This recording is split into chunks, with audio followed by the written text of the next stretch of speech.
जरूरत है कृषि पे आधारित उद्योग लगे। आज देखिए वो भी 2 रुपए किलो बिक रही है। टमाटर गाय को डालना पड़ रहा है। किसान की जो पोजीशन है वो भी की टमाटर की बाकी चीजों की सब्जियां इस कदर उसको जो फसल बोता है उसकी कीमत नहीं मिल पा रही है। 2 रुपए 2.5 रुपए किलो चीजें बिक रही है। तो क्या क्या ये इस पे आधारित अगर उद्योग लगे होते तो हमारे देश का ये किसान फसल के समय पे सारी दुनिया के अंदर उसका प्रोडक्ट जाता, उसका फिनिश प्रोडक्ट बनता, उसको कीमत मिलती, उसकी हालात सुधरती, सरकार को सब्सिडी नहीं देनी पड़ती। जो 1000-2000 रुपए साल की सरकार दे देती है और कहते हैं मैंने किसान के ऊपर बहुत बड़ा एहसान कर दिया।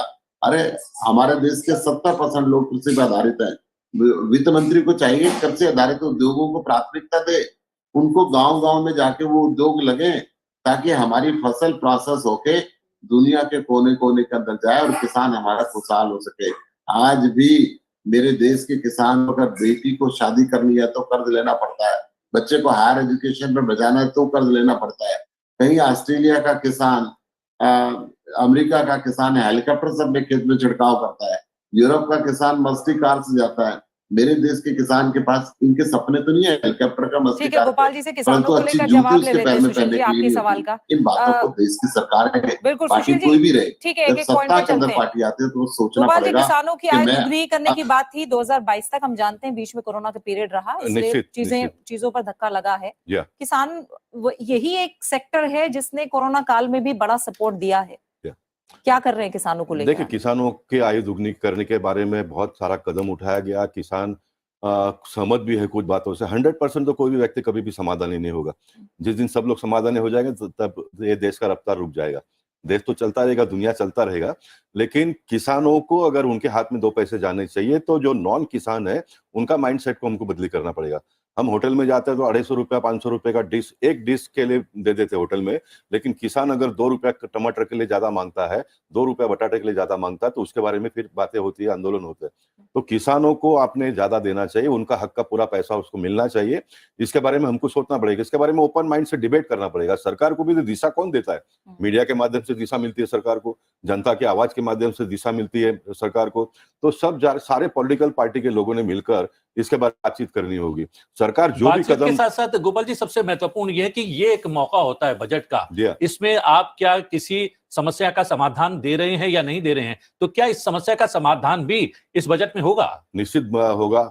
अपरूपा बहन ने जो एजुकेशन की बात बताई, महाराष्ट्र के सरकार ने, देखिए हमारा देश किस तरह से चलता है। मद्रास के एक स्कूल में आग लग गई। मद्रास के स्कूल में तो वहां पर डेवलपमेंट कंट्रोल रूल ही नहीं था। बाकी कुछ शहरों में, मुंबई शहर में तो डेवलपमेंट कंट्रोल रूल सबसे पहले से है, लेकिन स्कूल की हाइट कितनी होनी चाहिए इससे ऊपर रिस्ट्रिक्शन आ गया। अब स्कूल के हाइट रिस्ट्रिक्शन आ गया तो नए नए स्कूल बनने बंद हो गए। मेडिकल महंगा हो गया, मेडिकल का बिल्डिंग कितना हाइट का होना चाहिए इसके ऊपर कोर्ट के माध्यम से रिस्ट्रिक्शन आ गया। अब महाराष्ट्र की सरकार ने कल ही निर्णय ले लिया है कि स्कूल और हॉस्पिटल के जो हाइट रिस्ट्रिक्शन थे वो निकल गए। यानी इसका मतलब वाले दिनों में एजुकेशन जो बहन जी ने उठाया समस्या है, उसमें से हम लोग बाहर निकले हैं। और ये रेस्ट्रिक्शन के एक पॉइंट आपने उठाया, जी हाँ, तमाम विभागों का जो बजट होता है तमाम राज्यों से वैसा का वैसा ही वापस आ जाता है, कई जगह पूरा इस्तेमाल भी नहीं होता। तो ये भी एक स्मूथ इकोसिस्टम बनाना भी कितना जरूरी है आगे। अगर हम इतनी बड़ी इकोनॉमी की बात कर रहे हैं, $5 ट्रिलियन की इकोनॉमी की बात होगी, तो तमाम फैक्टर्स पे ध्यान देना होगा। मैं एक बात से बहुत दुखी भी हूँ और चिंतित भी हूँ जब देश के बारे में सोचता हूँ। तो केंद्र सरकार जो जनहित के लिए जो निर्णय बनाती है, उस निर्णय को सभी राज्य के लोगों ने मान लेना चाहिए। अपार्ट फ्रॉम पॉलिटिकल डिफरेंसेस, राजकीय हमारे मतभेद हो सकते हैं, लेकिन देश के प्रधानमंत्री कहते हैं कि बिजली मिलना चाहिए तो सबको बिजली मिलना चाहिए, पानी मिलना चाहिए तो सबको मिलना चाहिए, एजुकेशन सबको मिलना चाहिए तो सबको मिलना चाहिए। इसके बारे में भी समझो केंद्र सरकार जो पैसा देती है उसका कंस्ट्रक्शन नहीं करोगे, बिल्डिंग नहीं बनाएंगे।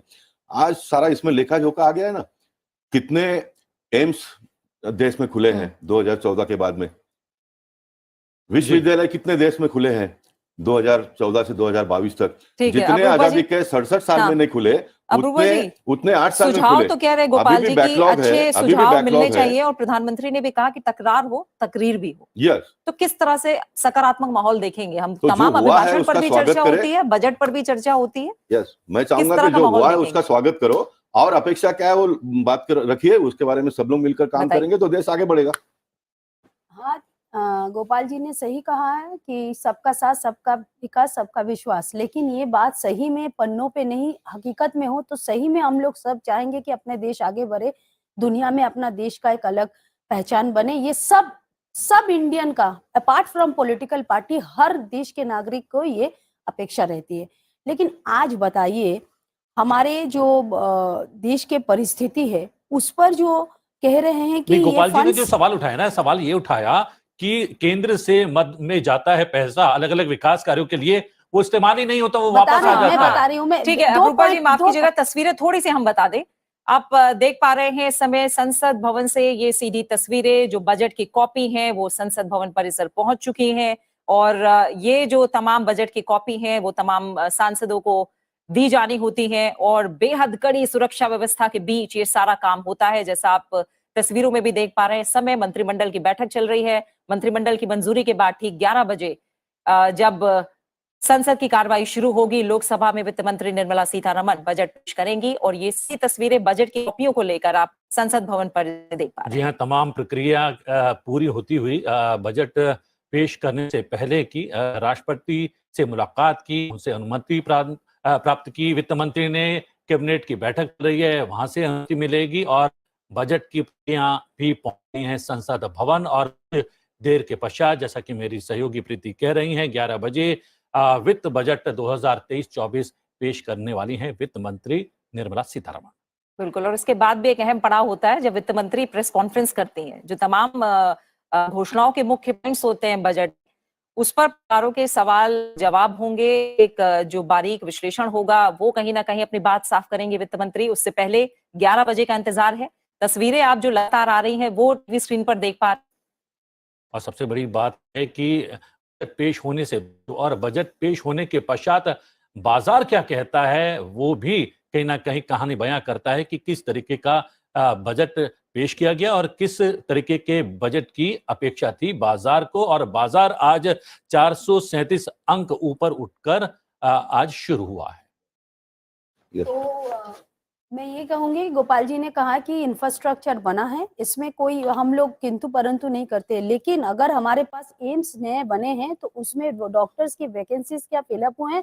अगर हमारे यूनिवर्सिटीज बने हैं तो क्या उसमें वैकेंसीज फिलअप की हैं? क्योंकि अगर टीचर्स नहीं, प्रोफेसर्स नहीं रहेंगे तो फिर पढ़ाएगा कौन स्टूडेंट्स को? और दूसरी बात है कि अगर दूसरे राज्य में पैसे जाते हैं तो वो यूटिलाइज नहीं होते हैं, नहीं, क्योंकि हमारे हम जब पॉलिटिक्स के शुरुआती दौर में हम नगर पालिका से उठ के आए हैं, मुझे मालूम है कि फंड फ्लो जो है गवर्नमेंट से ऐसे टाइम में वो पहुंचते हैं कि आपका टेंडर प्रोसेसिंग से लेके इसमें काफी कम से कम 1-1.5 महीना टाइम लगते हैं। लेकिन अगर टाइम पर, जिस हिसाब से गवर्नमेंट अगर टाइम पर पैसा राज्य को भेजते हैं तो जरूर इस पर जो है टाइम से कार्रवाई होती है, क्योंकि हम लोग सब कोई चाहते हैं कि चाहे मिड डे मील का पैसा हो, चाहे आपके और भी सर्व शिक्षा अभियान का पैसा हो, ये सब पैसा टाइम से मिले। आज बताइए, जो चाइल्ड लेबर के लिए एक प्रोजेक्ट बनाया हुआ था पिछले गवर्नमेंट ने, यूपीए गवर्नमेंट ने, वो ये गवर्नमेंट ने बंद कर दिए। वो क्या था कि रैक पिकर्स को 14 साल तक हम लोग पढ़ाएंगे, लेकिन ये जो है आपका जो लेबर के बच्चे लोगों को, जो रैक पिकर्स है, उनको जो ये पढ़ाए जाते हैं, ये प्रोजेक्ट को पूरे बंद कर दिए गए। इस तरह के बहुत सारे प्रोजेक्ट्स को बंद कर दिए जा रहे हैं। ये चीज होने नहीं चाहिए। ये हमारे और सबसे बड़ी बात यह है कि संसद के भीतर की बात हो या स्टूडियो के भीतर की बात हो, पक्ष और विपक्ष का जो विचार है ना, वो अलग अलग परिलक्षित होता रहा है और अभी भी परिलक्षित हो रहा है। खूबसूरती भी है, मैं और चूंकि आप सुशील, तीनों माननीय सांसदों को जाना है, संसद भवन में बजट की कार्रवाई का हिस्सा भी बनना है, एक प्रश्न जो है सुशील जी से पूछ लिया जाए। सुशील जी, ये बड़ी बात है। एक जाहिर तौर पर एक स्मूथ सिस्टम की भी बात है। जब हम अच्छे इकोसिस्टम की बात करते हैं, स्टार्टअप को लेकर दुनिया में हमने बहुत मैं कहूं कि सबसे अच्छे इकोसिस्टम में से एक दिया हुआ है। भारत के अंदर हम देख रहे हैं तेजी से स्टार्टअप बढ़ रहे हैं, यूनिकॉर्न्स बड़े बड़े खड़े हो रहे हैं। यानी कहीं ना कहीं अगर स्मूथ फ्लो है चीजों का तो चीजें अपने आप और बेहतर होती दिखाई देंगी। बजट को लेकर जब बात की जा रही है, तमाम जो विभाग हैं, जो अलग अलग सेक्टर्स हैं, अलग अलग राज्य हैं, उन्हें जो बजट एलोकेशन होता है, कई बार वो पूरी तरह से यूटिलाइज नहीं होता। इसे लेकर आप क्या कहेंगे? जी जी, और इसके साथ एड ऑन करना चाहता हूं कि आपने समस्याओं की और तो इस बजट में क्या प्रावधान आप देखना चाहते हैं? मैं देखना चाहता हूँ शिक्षा का जो बजट है ना, वो कम से कम 6% होना चाहिए, जो 3.25% भारत सरकार का है। हेल्थ का बजट हमारा बढ़ना चाहिए। ये जो बेसिक प्राइमरी सेक्टर है हेल्थ एंड एजुकेशन, ये हिंदुस्तान के हर व्यक्ति को मिलनी चाहिए।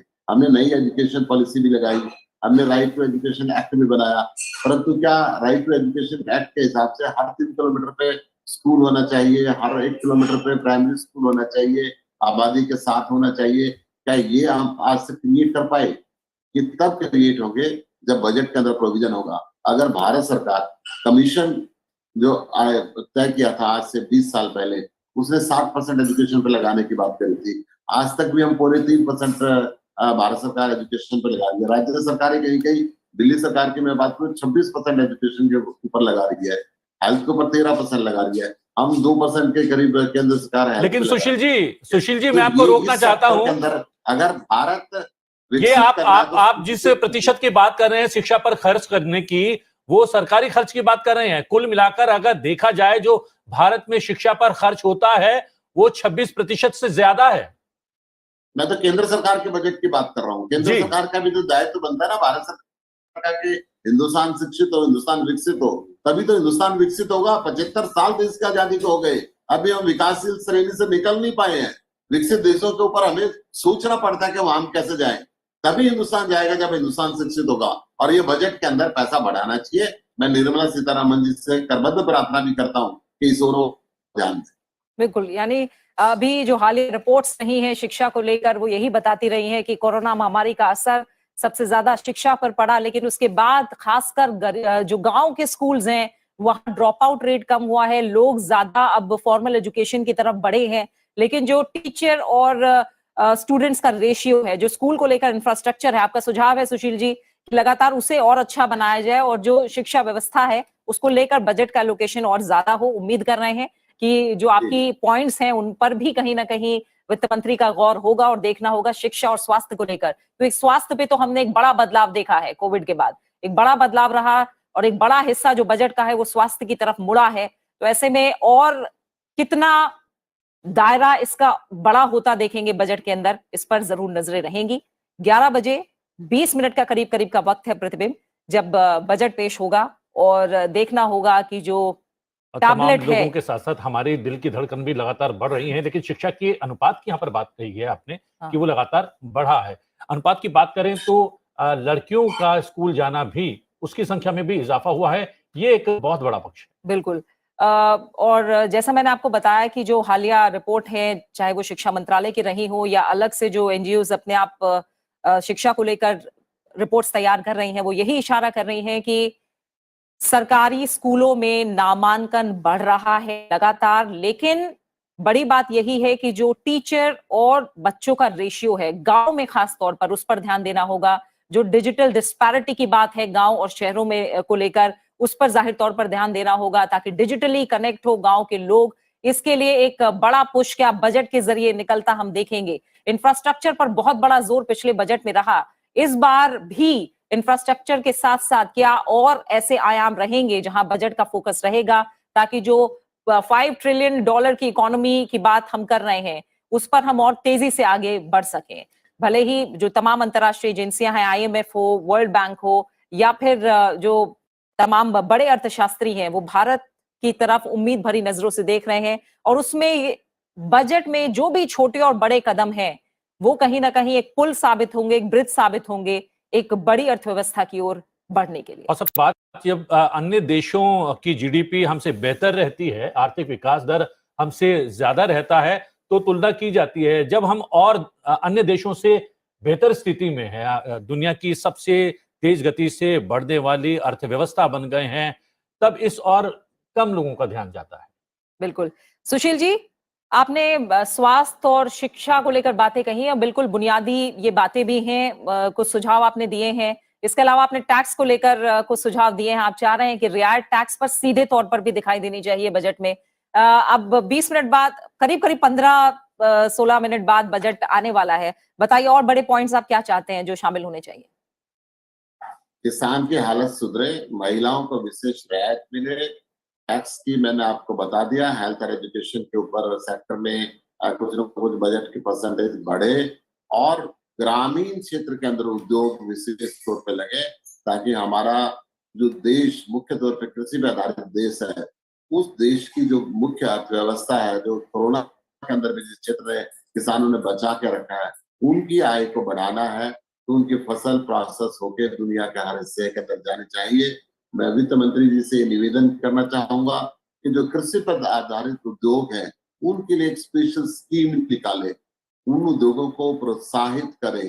वो जहाँ पे जिस किस्म की फसल होती है, मैं पिछले वर्ष लेह लद्दाख गया था, अगर मैं वहां की बात करूं तो आधी फसल नहर में बह जाती है, कीड़े लग जाते हैं, प्रोसेस नहीं हो पाती।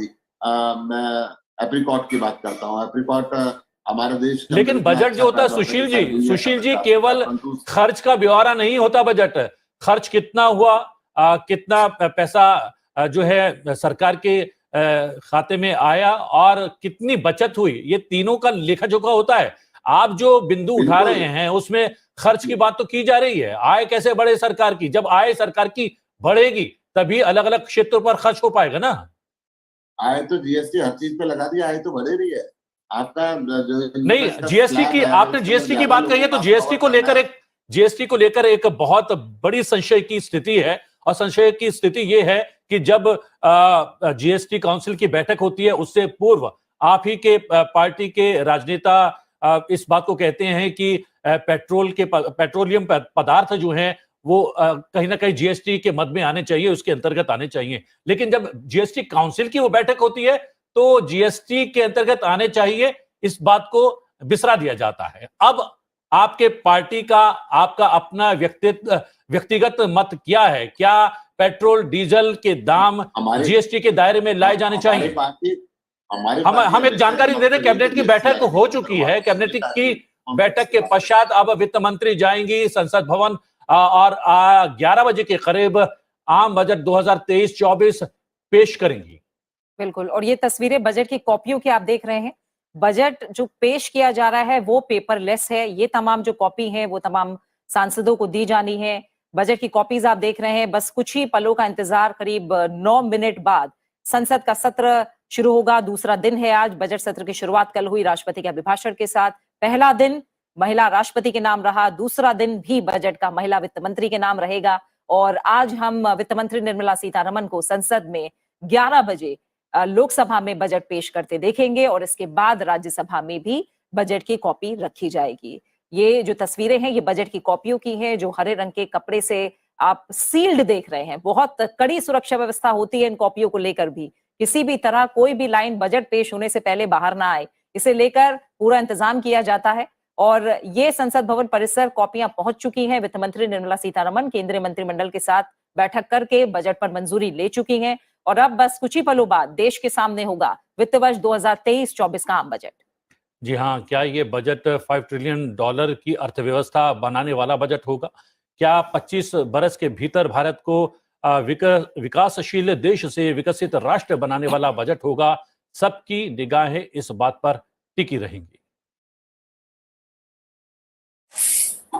उस वक्त की तस्वीर जब राष्ट्रपति भवन से निकलकर वित्त मंत्री पहुंची थी संसद भवन परिसर में, और संसद भवन में प्रवेश करने से पूर्व उन्होंने वो अपना पैकेट दिखाया लाल कलर का, जो अभी तक रिवील नहीं हो पाया है कि इसमें गैजेट है या फिर क्या कुछ है, जिसके जरिए वित्त मंत्री निर्मला सीतारमण आज बजट पेश करने वाली है। लेकिन उसके पश्चात कैबिनेट की बैठक हुई। कैबिनेट से मंजूरी मिलने के पश्चात 11 बजे वित्त मंत्री निर्मला सीतारमण 2023-24 का वित्त बजट पेश करने वाली है। बिल्कुल, और बड़ी बात 2017 से जो हमने देखी है, रेलवे बजट और आम बजट एक साथ मिला है। तो रेलवे को लेकर भी क्या बड़ी घोषणाएं होंगी, इस पर भी नजर होगी। और आपको बता दें कि 2017 से जो बजट पेश हो रहा है उसमें रेल बजट को आम बजट से जोड़ा गया और अब हर साल आम बजट ही पेश होता है। जी जी, और वृद्धों को क्या कुछ मिलने वाला है इस बजट से? क्या अलग अलग योजनाओं के जरिए उनको कुछ छूट, कुछ लाभ इस बजट में दिए जाने वाले हैं? उन लाभों और छूटों में से एक है रेल यात्रा के दौरान जो 50% की छूट वृद्धों को मिलती थी, वो कोरोना काल की वजह से रोक ली गई थी, स्थगित कर दी गई थी। क्या उसकी वापसी इस बजट में होने वाली है? इस पर भी सबकी निगाह टिकी रहेगी। बिल्कुल।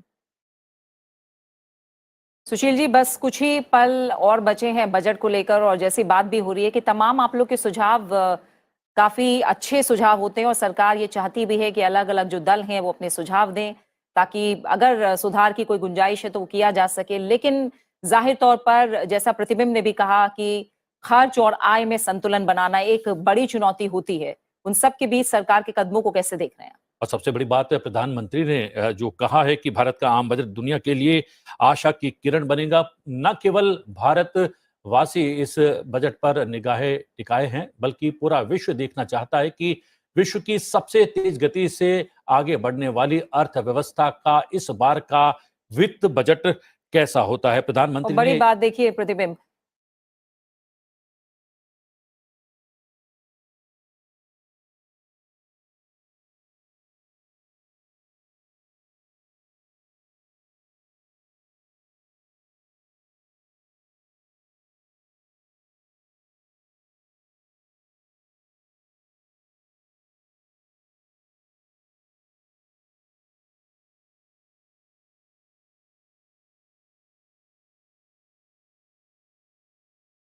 बजट संबंधी जो तमाम दस्तावेज हैं वो उपलब्ध हैं। जी हाँ, कुछ क्षण पश्चात इस वेबसाइट पर जा सकते हैं, बजट देख सकते हैं, डाउनलोड कर सकते हैं। और इसके अतिरिक्त हम बता रहे हैं कि टेलीविजन स्क्रीन पर संसद टेलीविजन के माध्यम से तो बजट पेश करता हुआ आप देख सकते हैं वित्त मंत्री को। इसके अलावा आप यूट्यूब चैनल के माध्यम से भी न केवल संसद की आज की गतिविधि, संसद भवन परिसर में वित्त मंत्री के द्वारा वित्त बजट 2023-24 पेश करता हुआ आप देख पाएंगे संसद टीवी के यूट्यूब चैनल पर भी। ये वो तस्वीरें जब राष्ट्रपति भवन से निकलकर संसद भवन परिसर में प्रवेश कर रही थी वित्त मंत्री, उस दौरान की ये तस्वीरें हैं। और 2019 से पहले हमने देखा था कि वित्त मंत्री बही खाते के रूप में बजट को एक सूटकेस में रखकर लाया करते थे, लेकिन 2019 के बाद से हम देख रहे हैं कि जो वित्त मंत्री हैं वो बजट फाइल को लाल कपड़े लपेट कर संसद पहुंचती हैं। और इस फाइल को जो हम देख रहे हैं तस्वीरों में वित्त मंत्री के साथ वही एक लाल रंग का जो एक तरह से मैं कहूं कवर है, उसके अंदर क्या होगा अब कुछ ही पलों में देश के सामने होगा। जी हाँ, कल प्रधानमंत्री ने जो बयान दिया था, उन्होंने कहा था कि रोजगार, स्वास्थ्य, शिक्षा और कृषि क्षेत्र पर केंद्र सरकार का विशेष जोर है। वित्त मंत्री इन अपेक्षाओं को पूरा करने की भरपूर कोशिश करेंगी। तो क्या एक संकेत माना जाए प्रधानमंत्री की इस बयान को, और माना यह जाए कि रोजगार, स्वास्थ्य, शिक्षा और कृषि क्षेत्र पर इस बार के बजट का सारा ध्यान रहने वाला है। और सबसे बड़ी बात, दो बड़े आयोजन जो है इस देश में हो रहे हैं। G20 की अध्यक्षता मिली है।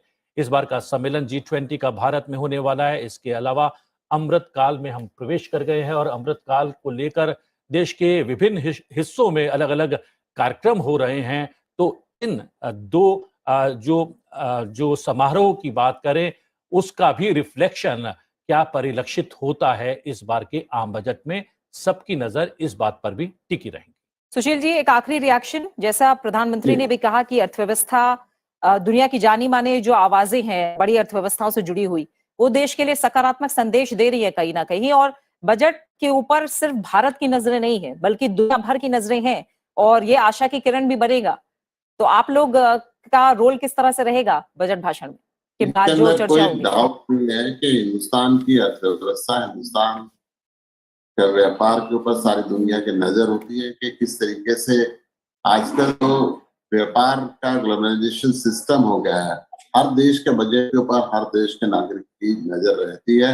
हिंदुस्तान की अर्थव्यवस्था बहुत महत्वपूर्ण अर्थव्यवस्था है।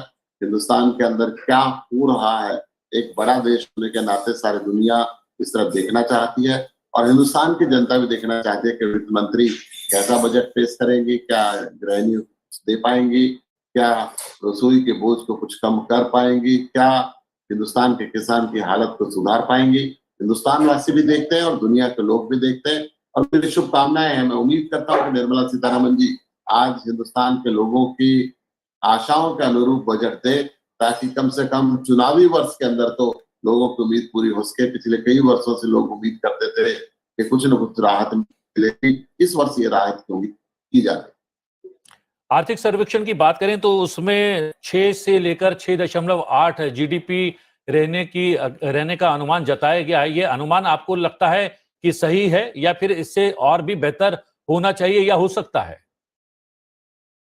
अगर हम आर्थिक जो अपराध होते हैं, आर्थिक घोटाले होते हैं, उनके ऊपर कड़ा लगाम रख के रखें, और जैसे बहुत से लगातार कई सालों से देश में फ्रॉड हुए और अब पिछले हफ्ता में बड़ा भारी फ्रॉड हुआ, तो इन लगामों को कस के रखें।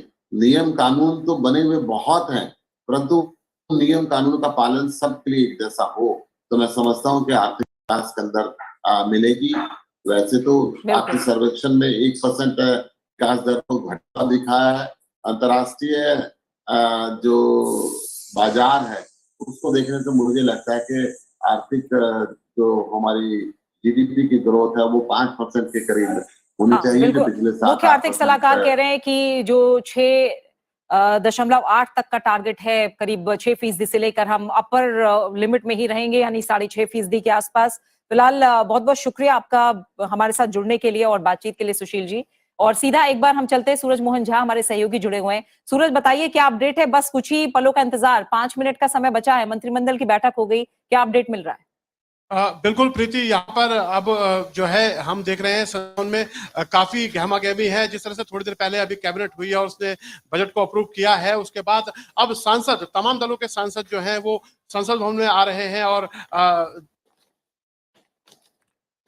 और ये सुरक्षा कर्मी जो हैं अपनी जो है ड्यूटी को पूरा करते हुए उन सभी पैकेट्स को चेक किया जा रहा है जिनमें वो प्रतियां हैं जिसमें बजट निहित है। और ये प्रतियां, जैसे कि हमारी सहयोगी प्रीति पहले बता चुकी हैं, ये सारी प्रतियां जो हैं बजट की, वो माननीय सांसदों को वितरित की जाएंगी। और जैसा कि हमारे सहयोगी भी अपडेट कर रहे थे कि अब काउंटडाउन शुरू हो चुका है। सभी माननीय सांसद संसद भवन परिसर में पहुंचना शुरू हो चुके हैं और 11 बजे वित्त मंत्री निर्मला सीतारमण अपना 5वां वित्त बजट पेश करने वाली हैं। बिल्कुल, और जैसा प्रतिबिंब आप बता रहे थे कि 17वीं लोकसभा का ये अंतिम पूर्ण बजट होगा, और हमने देखा था इससे पहले जो सबसे बड़ा बजट भाषण रहा है वो भी वित्त मंत्री के नाम रहा है, 2 घंटा 41 मिनट। तो एक नजर कहीं ना कहीं इस पर भी रहेगी। पिछली बार करीब 1.5 घंटे का रहा था वित्त मंत्री का जो बजट भाषण था, 2020 में वो रिकॉर्ड बना था। जी,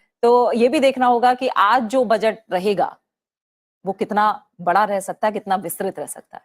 और विस्तार इसलिए भी संभावना उसकी नजर आ रही है क्योंकि जैसा कि $5 ट्रिलियन की जो है अर्थव्यवस्था बनाने का बजट हो सकता है। इसके साथ साथ ये अमृतकाल का बजट है, यानी कि देश को विकासशील देश से विकसित राष्ट्र बनाने की ओर ले जाने वाला बजट भी ये हो सकता है। और सबसे बड़ी बात ये है कि जैसा कि आपने इस बात को दोहराया भी है कि मोदी सरकार 2.0 का ये अंतिम पूर्णकालिक बजट है। तो 3 महत्वपूर्ण बिंदु इस और कहीं ना कहीं इशारा करते हैं प्रीति कि ये बजट भी काफी बड़ा हो सकता है और काफी समय लेने वाली है वित्त मंत्री इस बार के बजट को पेश करें। बिल्कुल, तो बस कुछ ही देर में बजट होगा आपके सामने। 2023-2024 को लेकर जो बजट है, 11 बजे वित्त मंत्री निर्मला सीतारमण इसे करने वाली हैं। लगातार संसद टीवी पर इसकी सीधा प्रसारण, संसद की जो सत्र है, उसकी कार्रवाई है, उसका सीधा प्रसारण आप संसद टीवी पर देख सकते हैं। ठीक 11 बजे हमारे साथ बनिए। लगातार बजट के बाद भी जो हर बार विश्लेषण होगा वो भी आप संसद टीवी पर देख सकते हैं। तो संसद की कार्रवाई का सीधा प्रसारण अब से कुछ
माननीय सभासदों, माननीय अध्यक्ष जी,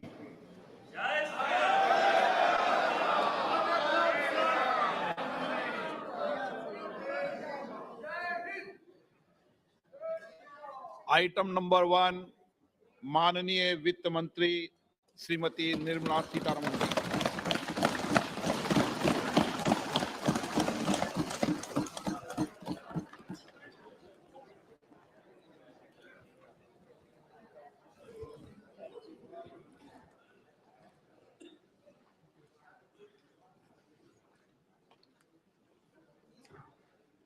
Honorable Speaker, I present the budget for 2023-2024.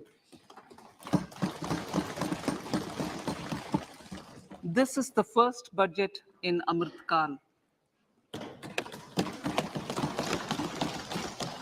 This budget hopes to build on the foundation laid in the previous budget and the blueprint drawn for India at 100. We envision a prosperous and inclusive India in which the fruits of development will reach all sections and citizens, especially our youth, women, farmers, OBCs, scheduled castes, and scheduled tribes.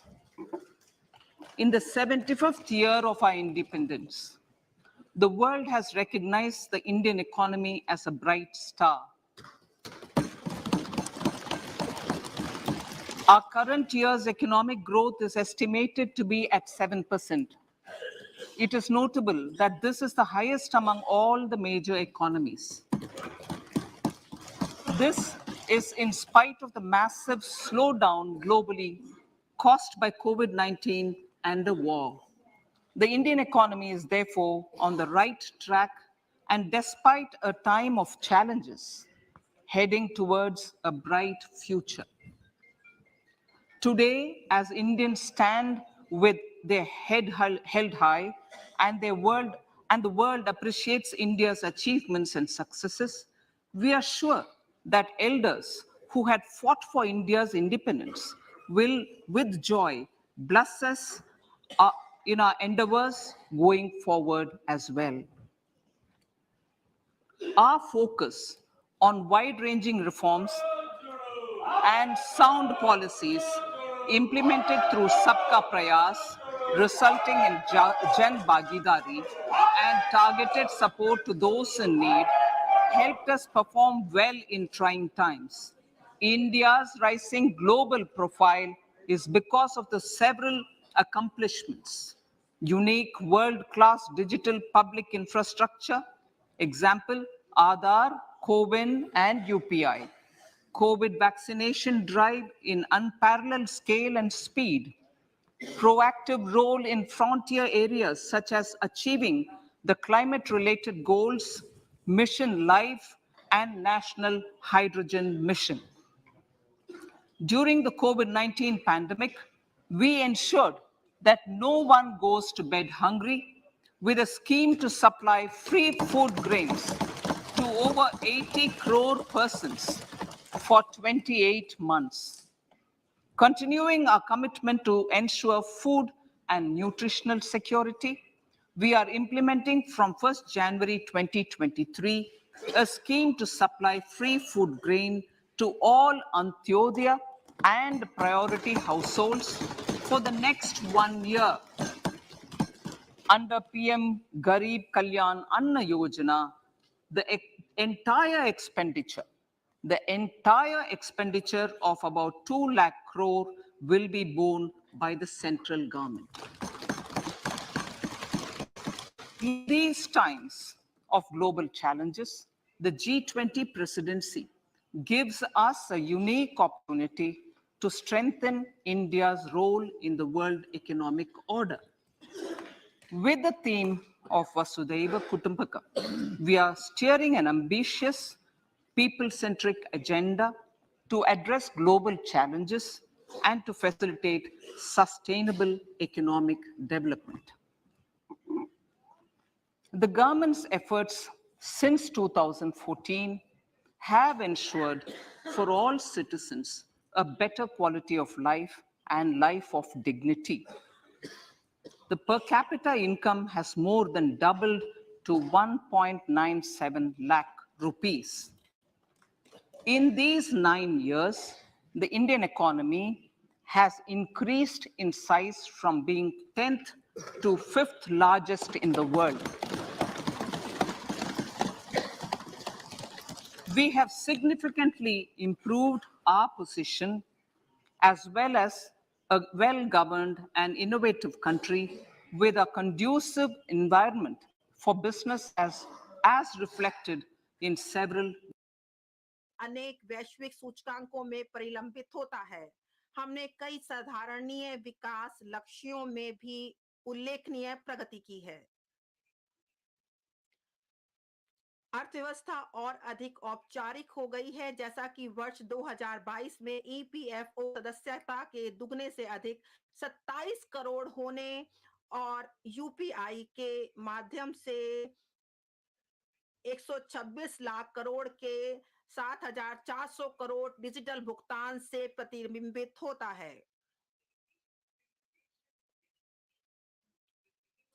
लक्षित लाभों को सबके लिए सुलभ कराने के साथ अनेक योजनाओं के कुशल कार्यान्वयन के परिणाम स्वरूप समावेशी विकास संभव हुआ है। कुछ योजनाएं इस प्रकार हैं। स्वच्छ भारत मिशन के अंतर्गत 11.7 करोड़ परिवारों में शौचालय, उज्ज्वला के अंतर्गत 9.6 करोड़ एलपीजी कनेक्शन, 102 करोड़ लोगों को 220 करोड़ कोविड टीकाकरण, 47.8 करोड़ पीएम जन धन बैंक खाते, पीएम सुरक्षा बीमा और पीएम जीवन ज्योति योजना के तहत 44.6 करोड़ व्यक्तियों के लिए बीमा कवर और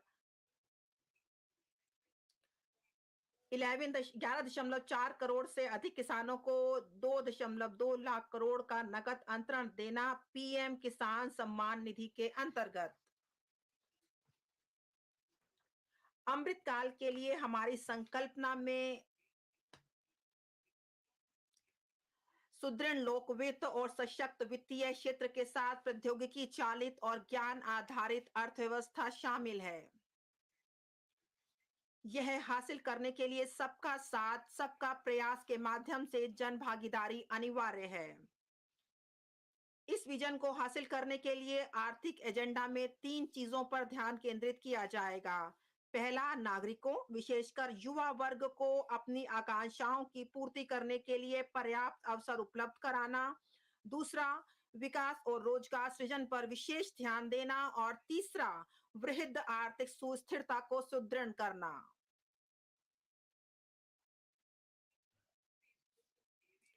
इन क्षेत्रों में काम करने के लिए भारत एट 100 तक की हमारी यात्रा में ध्यान किए जाने वाली इन क्षेत्रों के लिए हमने यह माना है कि अमृत काल के दौरान निम्नलिखित 4 मौके रूपांतरकारी हो सकते हैं।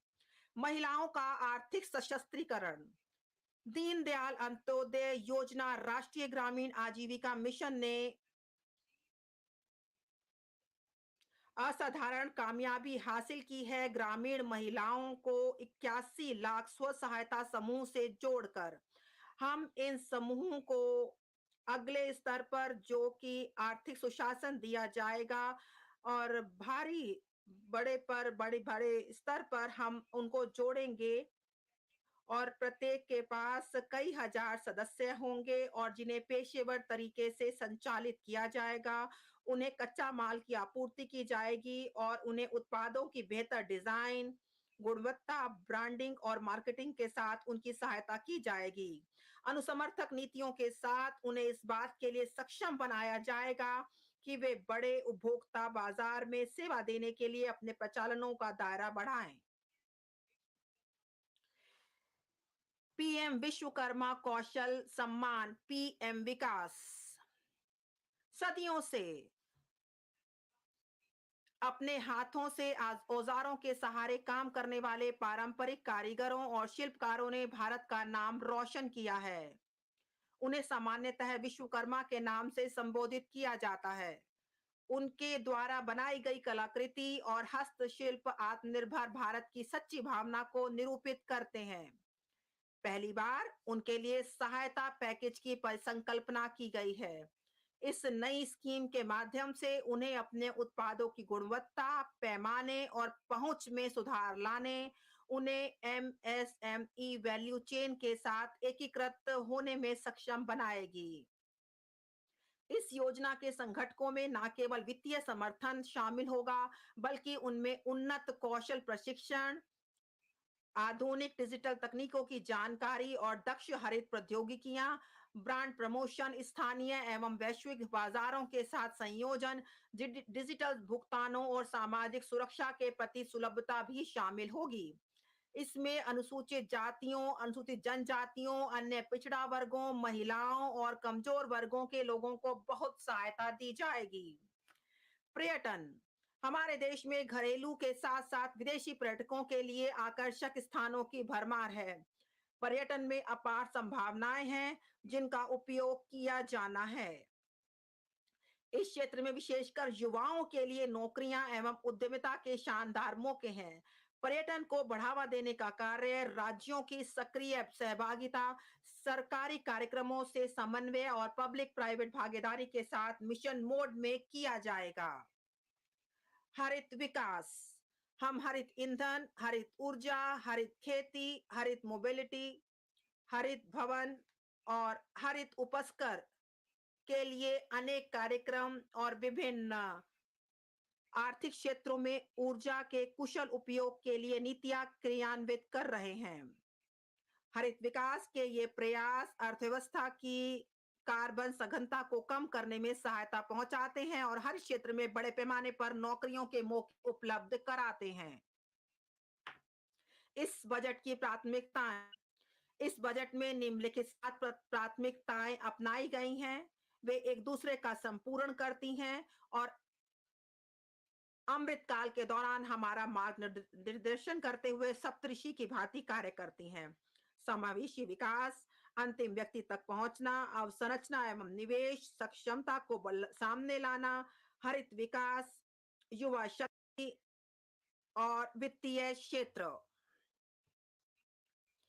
अब मैं प्राथमिकता नंबर 1 पर बात करूंगी, समावेशी विकास। सबका साथ सबका विकास के सरकार के सिद्धांत ने विशेष रूप से किसानों, महिलाओं, युवा लोगों, अन्य पिछड़े लोगों, अनुसूचित जातियों, अनुसूचित जनजातियों, दिव्यांग जनों और आर्थिक रूप से कमजोर तबकों को कवर करते हुए समावेशी विकास संभव किया है। सभी को हमने वरीयता दी है और हमने विशेष रूप से जम्मू कश्मीर, लद्दाख और पूर्वोत्तर पर भी निरंतर ध्यान दिया है। यह बजट इन प्रयासों को आगे बढ़ा रहा है। कृषि के लिए डिजिटल पब्लिक इंफ्रास्ट्रक्चर, एक खुले स्रोत, खुले मानक और अंतर प्रचालन योग्य लोकहित के रूप में कृषि के लिए डिजिटल पब्लिक इंफ्रास्ट्रक्चर का निर्माण किया जाएगा।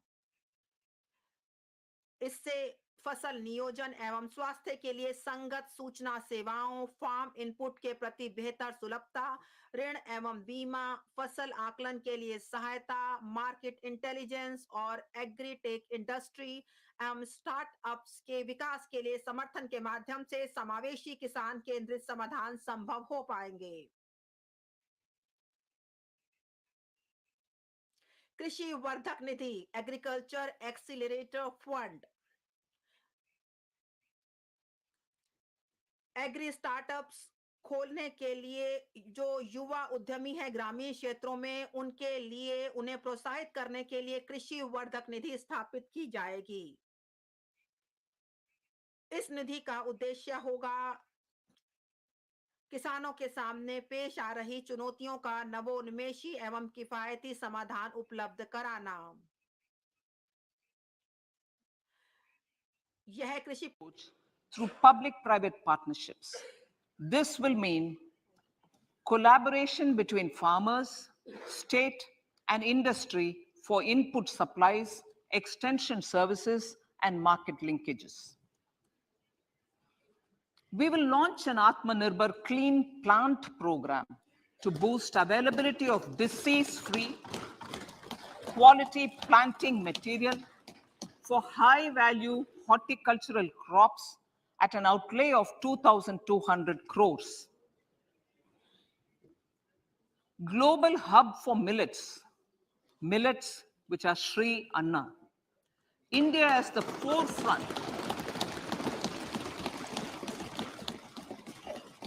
India's at the forefront of popularizing millets, whose consumption furthers nutrition, food security, and welfare of farmers, said the Honorable Prime Minister. We are the largest user and second largest exporter of Sri Anna in the world.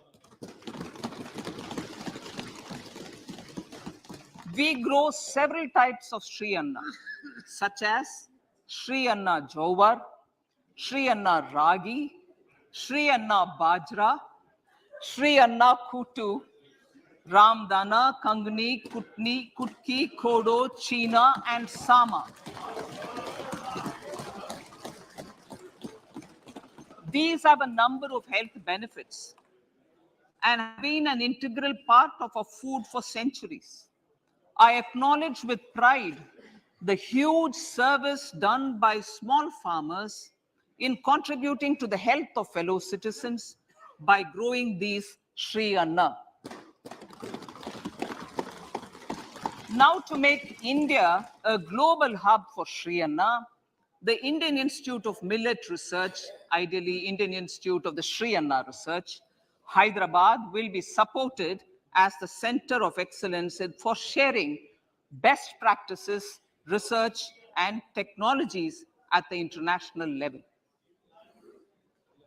The agricultural credit target will be increased to 20 lakh crores with focus on animal husbandry, dairy, and fisheries.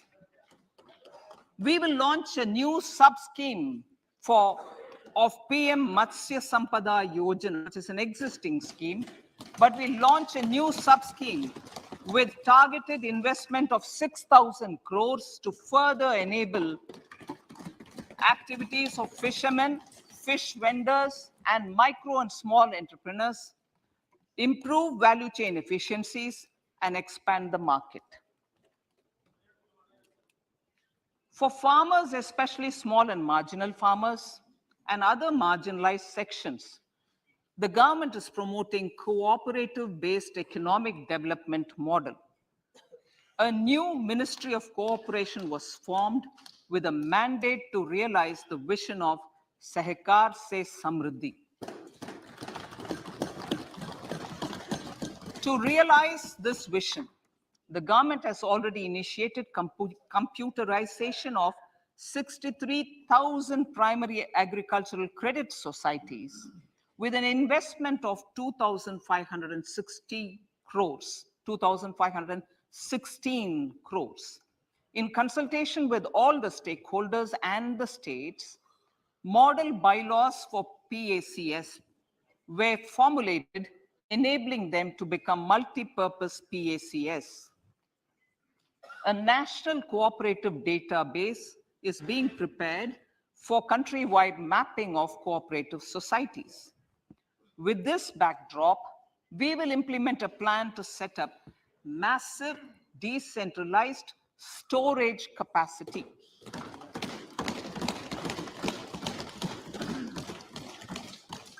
This will help farmers store their produce and realize remunerative prices through sale at appropriate times.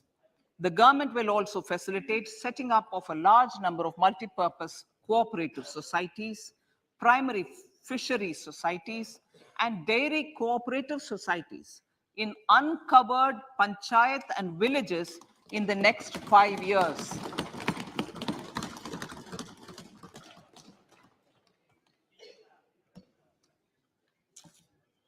Health, education, and skilling. 157 new nursing colleges will be established in co-location in co-location with the existing 157 medical colleges established since 2014. A mission to eliminate sickle cell anemia by 2047 will be launched. It will entail awareness creation, universal screening of 7 crore people in the age group of 0 to 40 years in affected tribal areas, and counseling through collaborative efforts of central ministries and state governments. Facilities in select ICMR labs, Indian Council for Medical Research Labs, will be made available for research by public and private medical college faculty and private sector R&D teams for encouraging collaborative research and innovation. A new program to promote research and innovation in pharmaceuticals will be taken up through centers of excellence. We shall also encourage industry to invest in research and development in specific priority areas. Dedicated multidisciplinary courses for medical devices will be supported in existing institutions to ensure availability of skilled manpower for futuristic medical technologies, high-end manufacturing, and research. Teachers training will be re-envisioned through innovative pedagogy, curriculum transaction, continuous professional development, dipstick surveys, and ICT implementation. The District Institute of Education and Training will be developed as vibrant institutes of excellence for this purpose.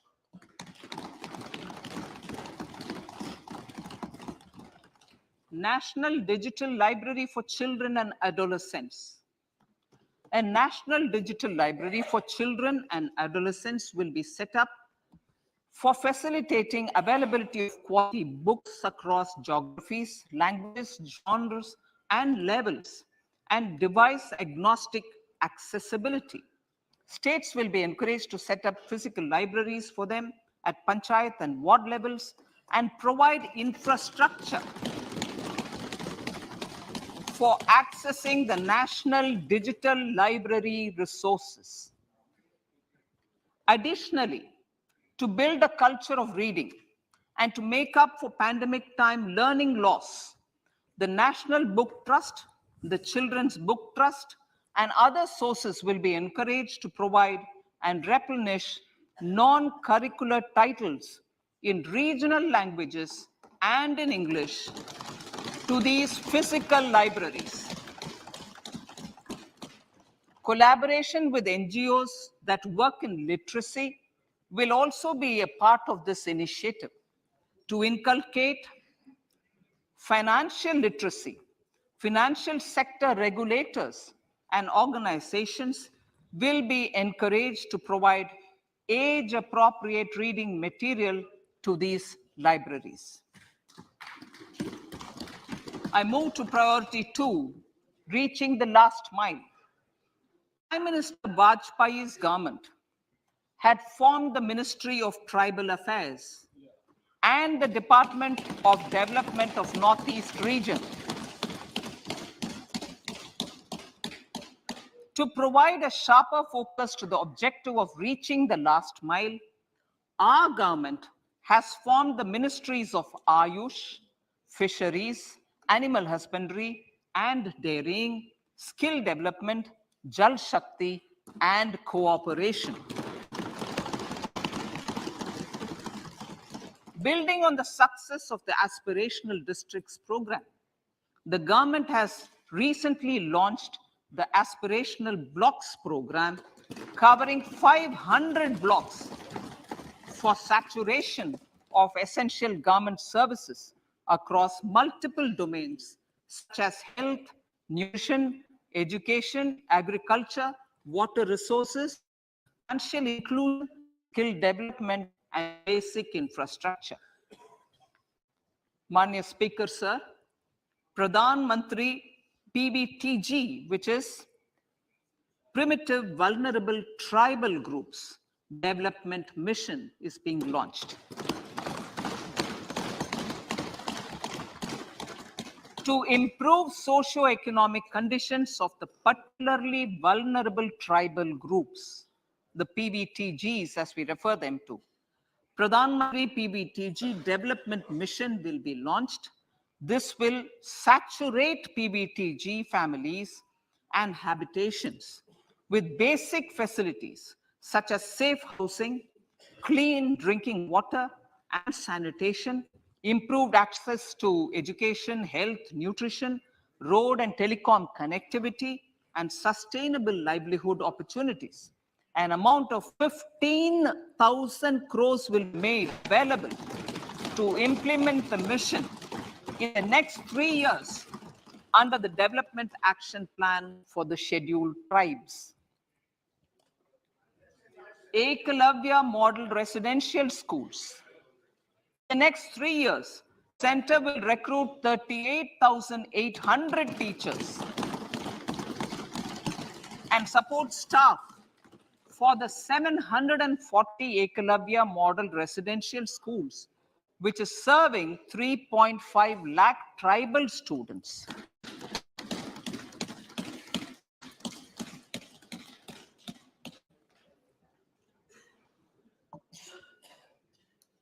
In the drought-prone central regions of Karnataka, central assistance of 5,300 crore will be given to Upper Bhadra project to provide sustainable micro irrigation and filling up of surface tanks for drinking water. PM Awas Yojana. The outlay for PM Awas Yojana is being enhanced by 66% to over 79,000 crores. Bharat Shared Repository of Inscriptions will be set up in a digital epigraphy museum with digitization of 1 lakh ancient inscriptions in the first stage.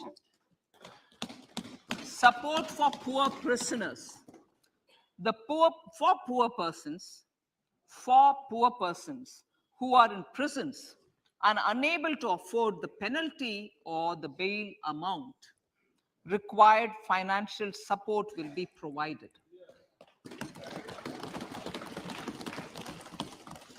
Priority number 3, infrastructure and investment.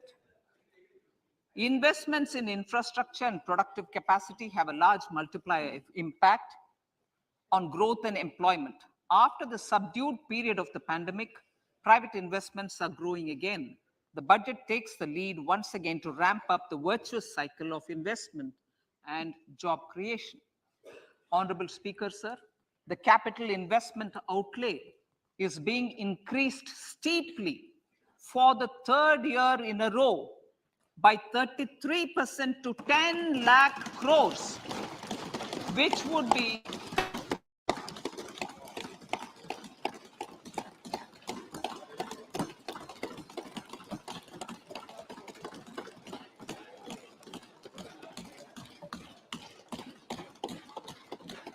which would be 3.3% of GDP. This will almost be 3 times the outlay made in 2019-20.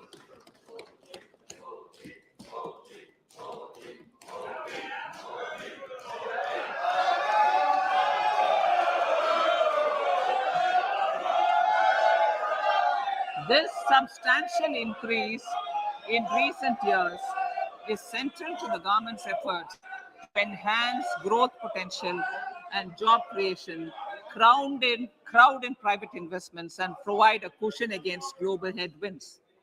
The direct capital investment by the center is complemented by the provision made for creation of capital assets through grants and aids to state. The effective capital expenditure of the center is budgeted at 13.7 lakh crore rupees which will be 4.5% of GDP. Support to state governments for capital investment. I have decided to continue the 50-year interest-free loan to state governments for one more year to spur investment in infrastructure and to incentivize them for complementary policies actions with a significantly enhanced outlay of 1.3 lakh crores. The newly established Infrastructure Finance Secretariat will assist all stakeholders for more private investment in infrastructure, including railways, roads, urban infrastructure, and power, which are predominantly depend on public resources. The harmonized master list of infrastructure will be reviewed by an expert committee for recommending the classification and financing framework suitable for Amartkal. A capital outlay, I'm talking about railways now, sir, Honorable Speaker, railways. A capital outlay of 2.40 lakh crores has been provided for the railways. This is the highest ever outlay this highest ever outlay is about 9 times the outlay made in 2013-14.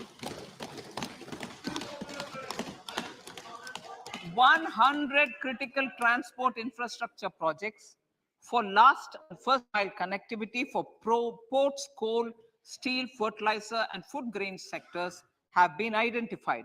They will be taken up on priority with investment of 75,000 crores, including 15,000 crore from private sources. 50 additional airports, heliports, water aerodromes, and advanced landing grounds will be revived for improving regional air connectivity.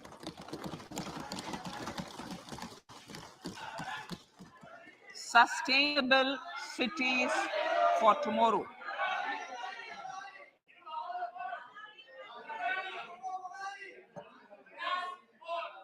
States and cities will be encouraged to undertake urban planning reforms and actions to transform our cities into sustainable cities of tomorrow.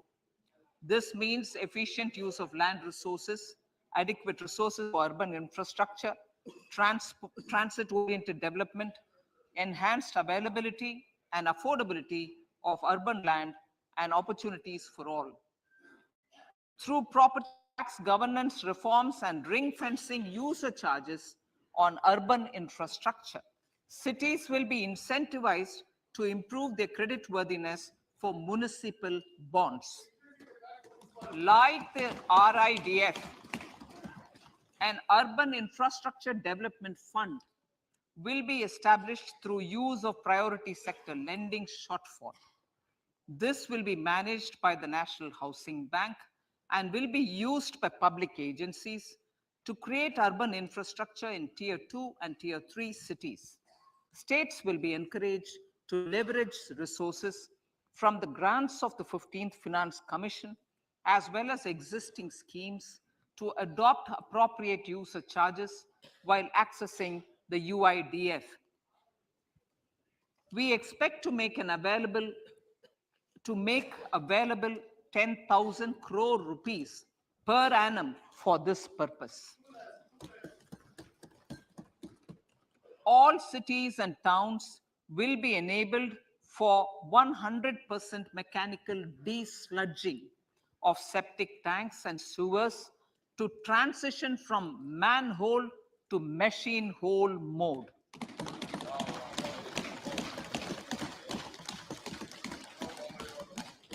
Enhanced focus will be provided for scientific management of dry and wet waste.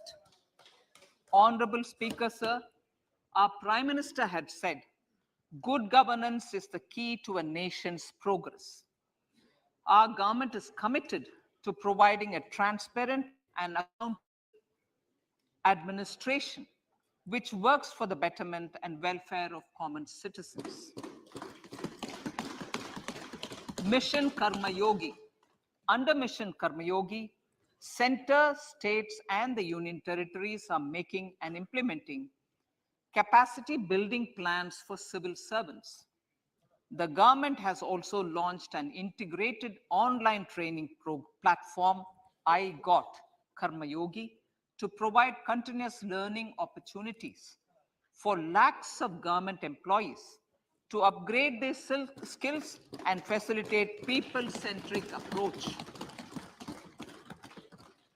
Sir, for enhancing ease of doing business, more than 39,000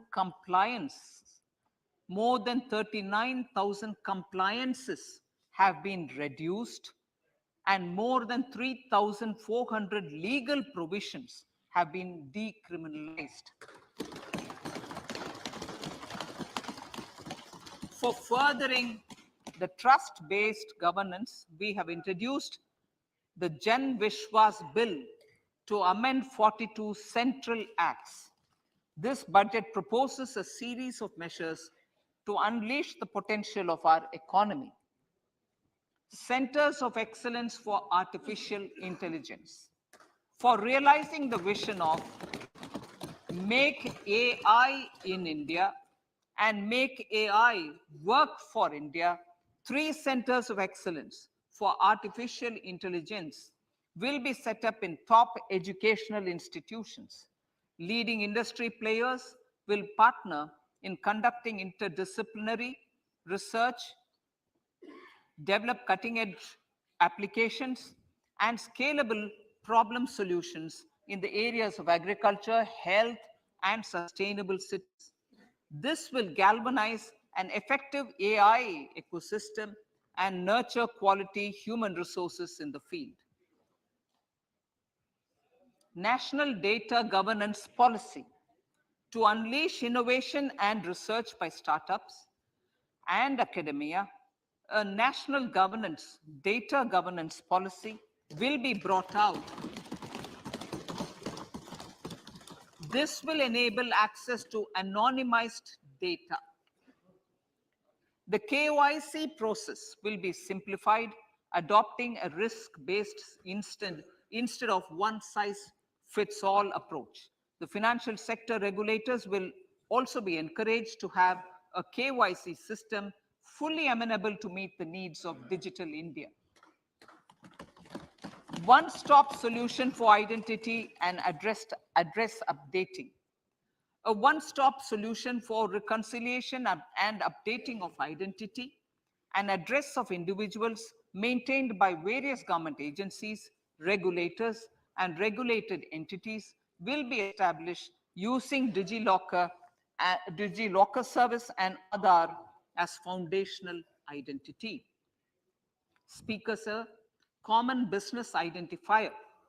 For the business establishments required to have a permanent account number, the PAN will be used as the common identifier for all digital systems of specified government agencies.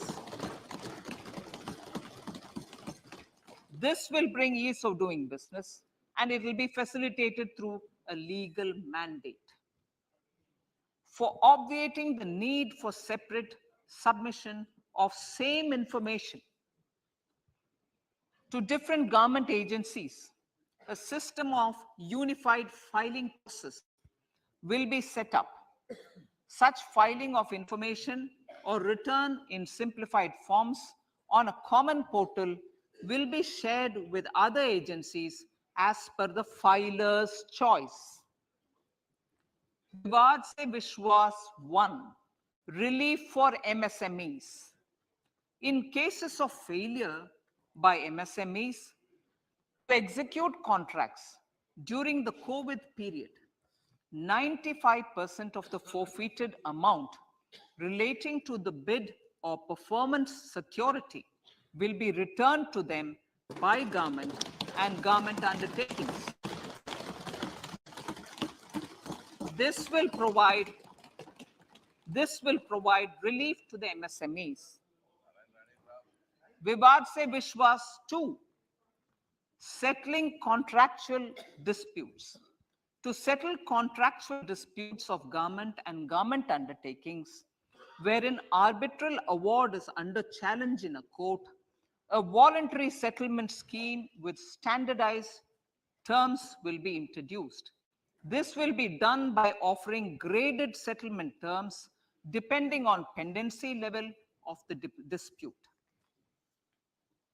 The state support mission of Niti Aayog will be continued for 3 years for our collective efforts towards national priorities. Result-based financing. To better allocate scarce resources for competing development needs, the financing of select schemes will be changed on a pilot basis from input-based to result-based. E-courts. For efficient administration of justice, phase 3 of e-courts projects phase 3 of the e-courts project will be launched with an outlay of 7,000 crores. Fintech services in India have been facilitated by our digital public infrastructure, including Aadhaar, PM Jan Dhan Yojana, Video, KYC, India Stack, and UPI. To enable more fintech innovative services, the scope of documents available in DigiLocker for individuals will be expanded. An entity DigiLocker will be set up for the use by MSMEs, large businesses, and also charitable trusts. This will be towards storing and sharing documents online securely whenever needed with various authorities, regulators, banks, and other business entities. 5G services. 100 labs for developing applications using 5G services will be set up in engineering institutions.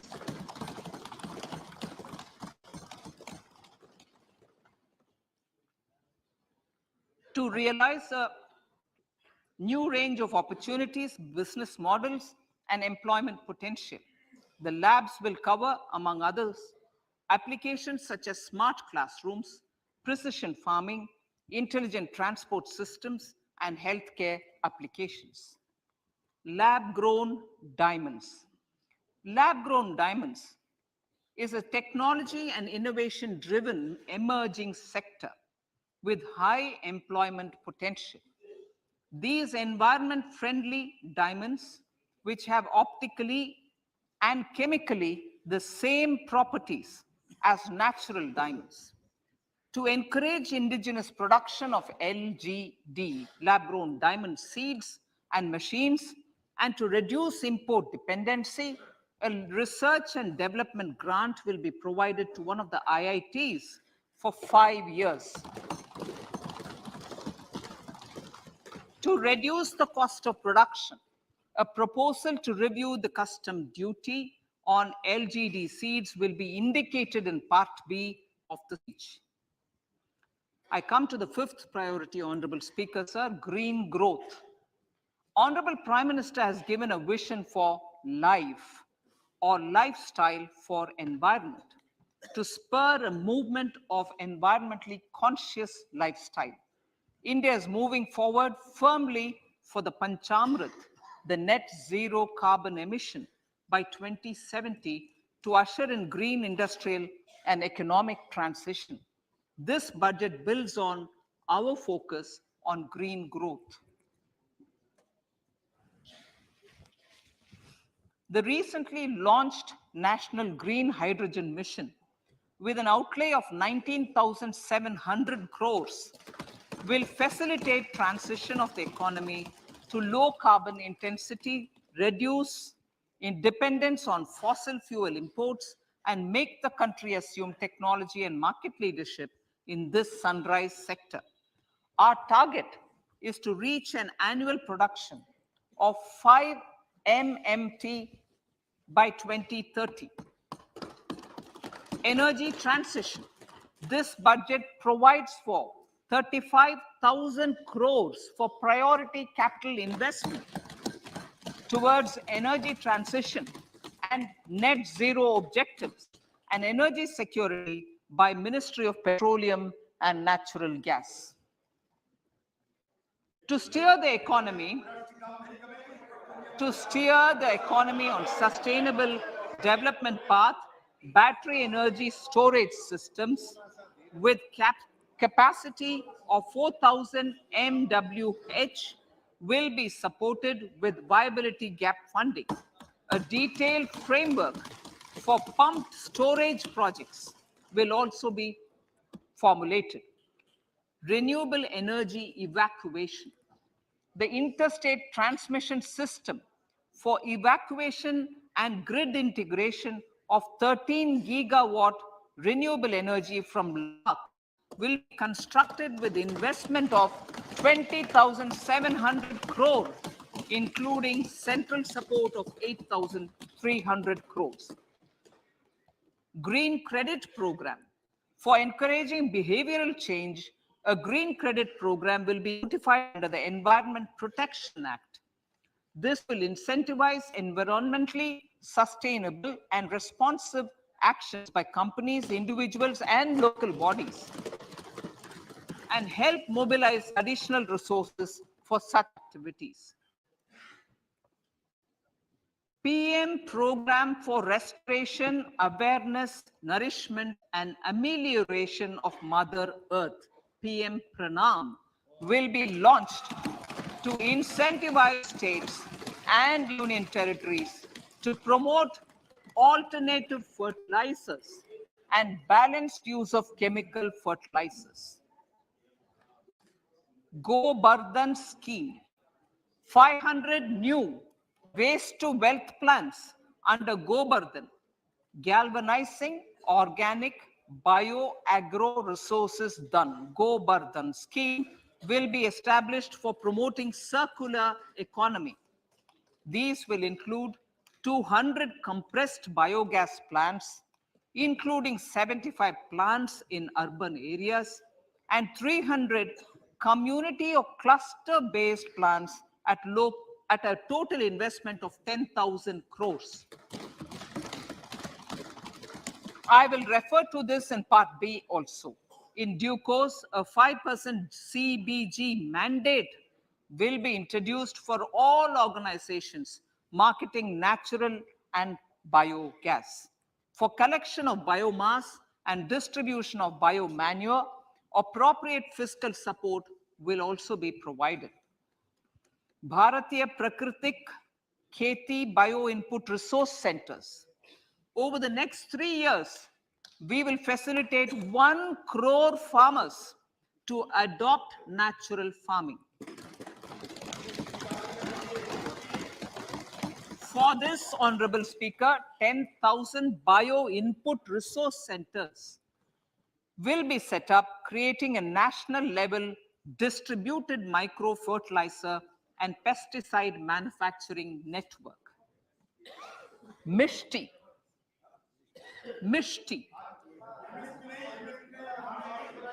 Building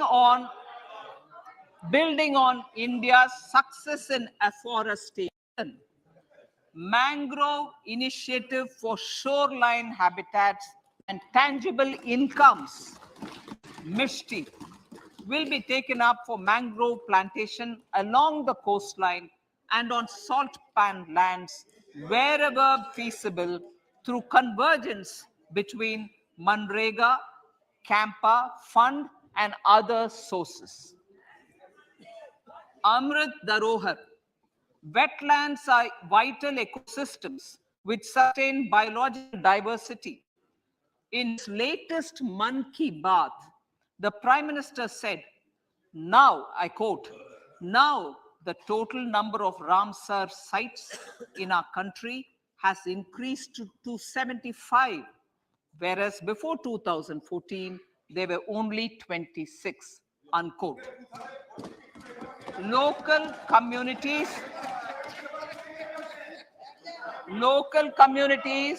have always been at the forefront of conservation efforts. The government will promote their unique conservation values through Amrit Dharohar, a scheme that will be implemented over the next 3 years to encourage optimal use of wetlands and enhance biodiversity, carbon stock, ecotourism opportunities, and income generation for local communities. Coastal shipping. Coastal shipping will be promoted as the energy efficient and lower cost mode of transport, both for passengers and freight, through PPP mode with viability gap funding. Vehicle replacement. Vehicle replacement is an important continuing policy, replacing the old political, I know, replacing, absolutely, thank you. Replacing old polluting vehicles may be applicable, right? Replacing old polluting vehicles is an important part of greening our economy. In furtherance of the vehicle scrapping policy mentioned in Budget 21-22, I have allocated adequate funds to scrap old vehicles of the central government. States will also be supported in replacing old vehicles and old state ambulances. Honorable Speaker, sir, I move to priority 6, youth power. To empower our youth and help the Amrit PD realize their dreams, we have formulated the National Education Policy, which is very wide in its scope, but one of the things is also to focus on skilling, adopted economic policies that facilitate job creation at scale and have supported business opportunities. Pradhan Mantri Kaushal Vikas Yojana. Pradhan Mantri Kaushal Vikas Yojana 4.0 will be launched to skill lakhs of youth within the next 3 years. On-job training, industry partnership, and alignment of courses with needs of industry will be emphasized. The scheme will also cover new age courses for Industry 4.0 like coding, AI, robotics, mechatronics, IoT, 3D printing, drones, and other soft skills. To skill youth for international opportunities, 30 Skill India International Centers will be set up across different states. The digital ecosystem for skilling will be further expanded with the launch of a unified Skill India digital platform for enabling demand-based formal skilling, linking with employers, including MSMEs, and facilitating access to entrepreneurship schemes. To provide stipend support to 47 lakh youths in 3 years, direct benefit transfer under a pan-India national apprenticeship promotion scheme will be rolled out. Tourism. Honorable Speaker, sir, with an integrated and innovative approach, at least 50 destinations will be selected through challenge mode. In addition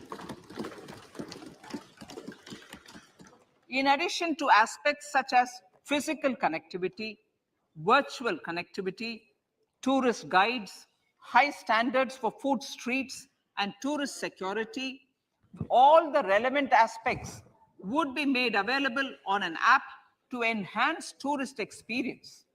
Every destination would be developed as a complete package. The focus of development of tourism would be on domestic as well as foreign tourists.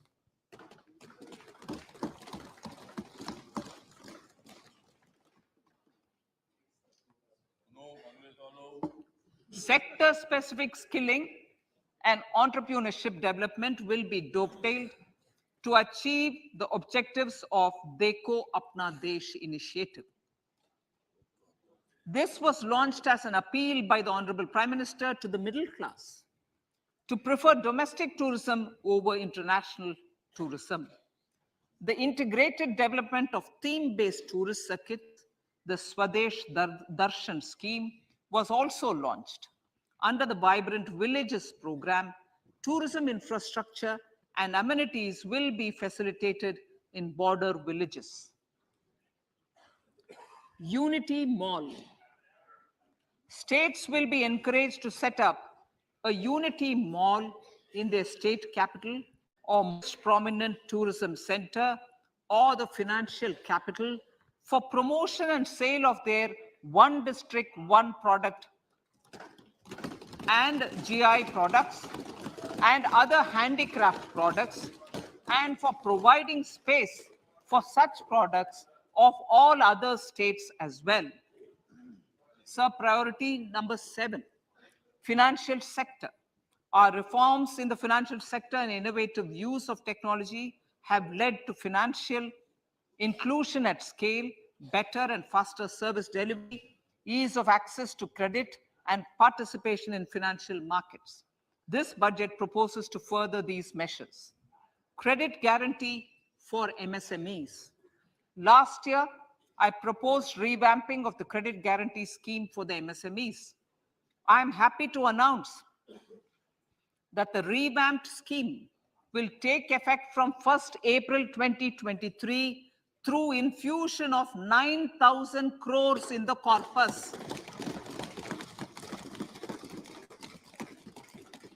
This will enable additional collateral-free guaranteed credit of 2 lakh crores of rupees. Further, the cost of credit will be reduced by about 1%. A national financial information registry will be set up to serve as a central repository of financial and ancillary information. This will facilitate efficient flow of credit, promote financial inclusion, and foster financial stability.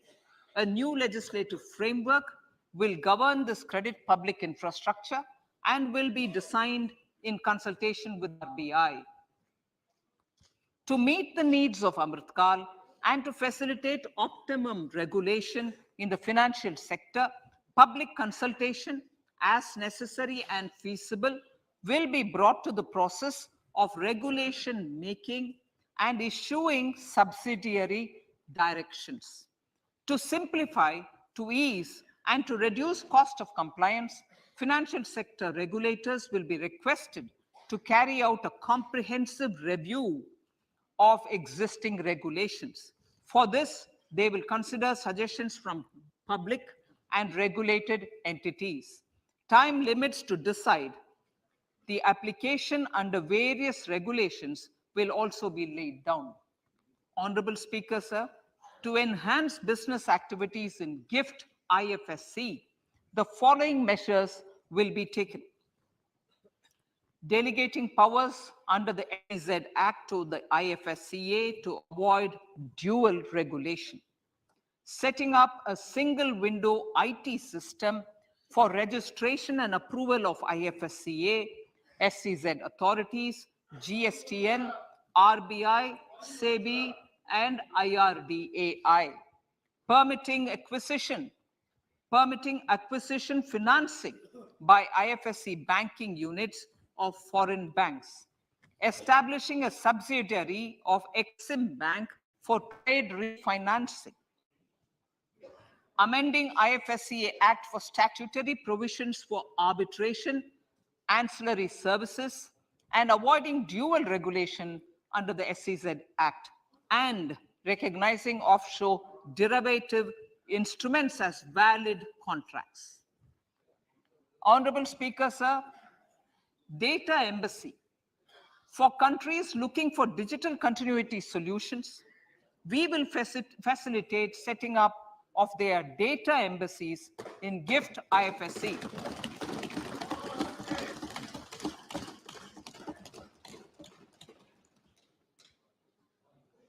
Improving governance and investor protection in banking sector. To improve bank governance and enhance investors' protection, certain amendments to the Banking Regulation Act, the Banking Companies Act, and the Reserve Bank of India Act are being proposed. Capacity building in securities market.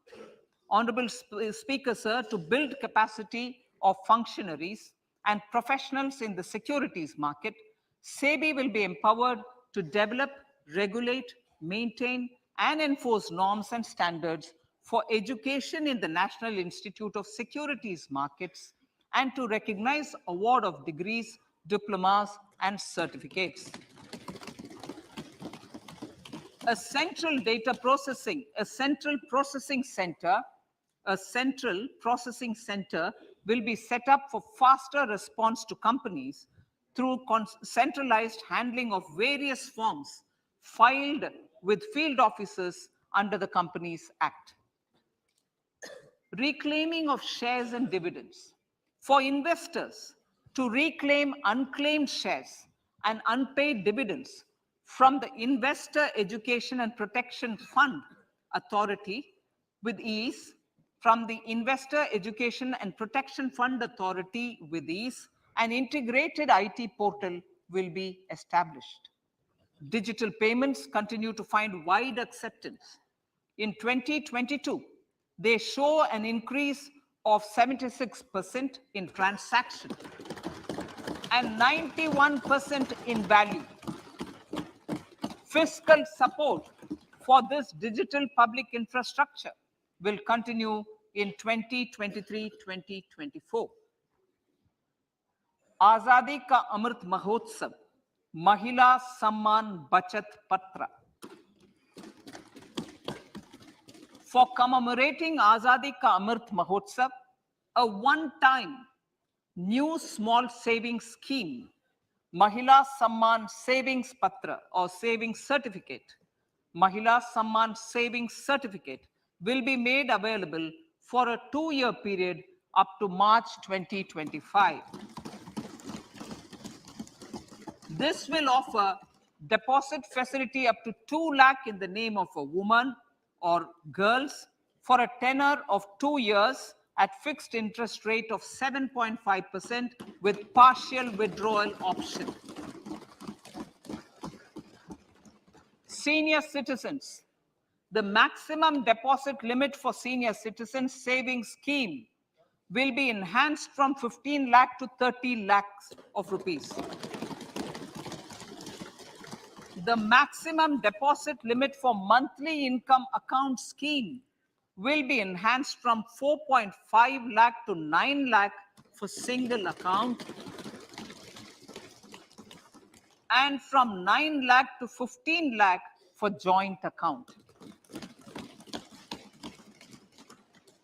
Honorable Speaker, sir, fiscal management.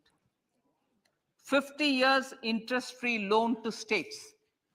The entire 50-year loan to states has to be spent on capital expenditure within 2023-24. Most of this will be at the discretion of the states, but a part will be conditional on states increasing their actual capital expenditure.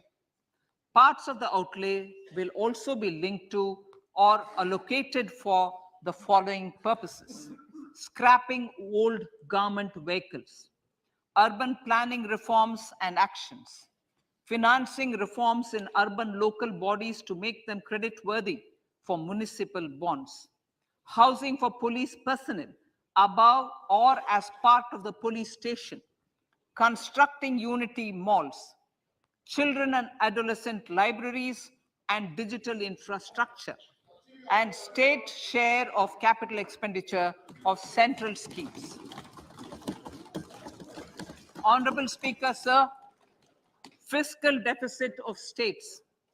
States will be allowed a fiscal deficit of 3.5% of GSDP, of which 0.5% will be tied to power sector reforms. Revised estimates 2022 to 2023. The revised estimate, Honorable Speaker, sir, of the total receipts other than borrowing is 24.3 lakh crores, of which the net tax receipts are 20.9 lakh crores. The revised estimate of the total expenditure is 41.9 lakh crores of rupees, of which the capital expenditure is about 7.3 lakh crores. The revised estimate of the fiscal deficit is 6.4% of GDP, adhering to budget estimate. So budget estimate 2023-24.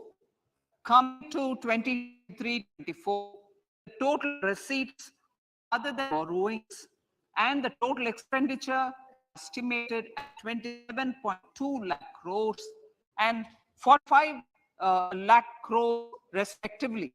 Net tax receipts are estimated 23.3 lakh crores.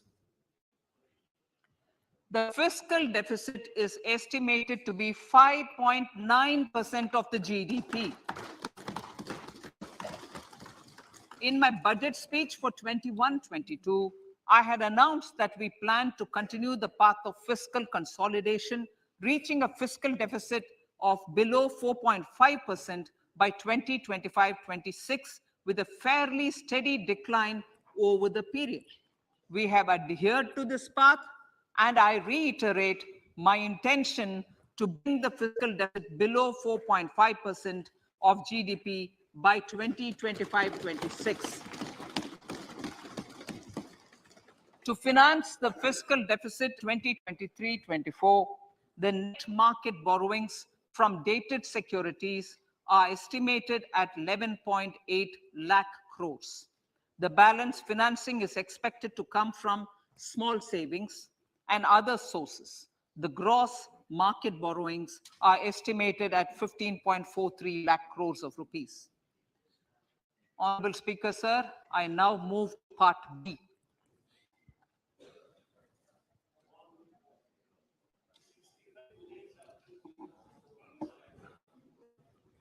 Indirect taxes. My indirect tax proposals will aim to promote exports, boost domestic manufacturing, enhance domestic value addition, encourage green energy and mobility. A simplified tax structure with fewer tax rates helps in reducing compliance burden and improving tax administration. I propose to reduce the number of basic customs duty rates on goods other than textiles and agriculture from 21 to 13. As a result, there are minor changes in the basic custom duties, cesses and surcharges on some items including toys, bicycle, automobiles and naphtha. Green mobility. To avoid cascading of taxes on blended compressed natural gas, I propose to exempt excise duty on GST paid compressed biogas contained in it. To further provide impetus to green mobility, customs duty exemptions is being extended to import of capital goods and machinery required for manufacture of lithium-ion cells for batteries used in electrical vehicles as well. Electronics.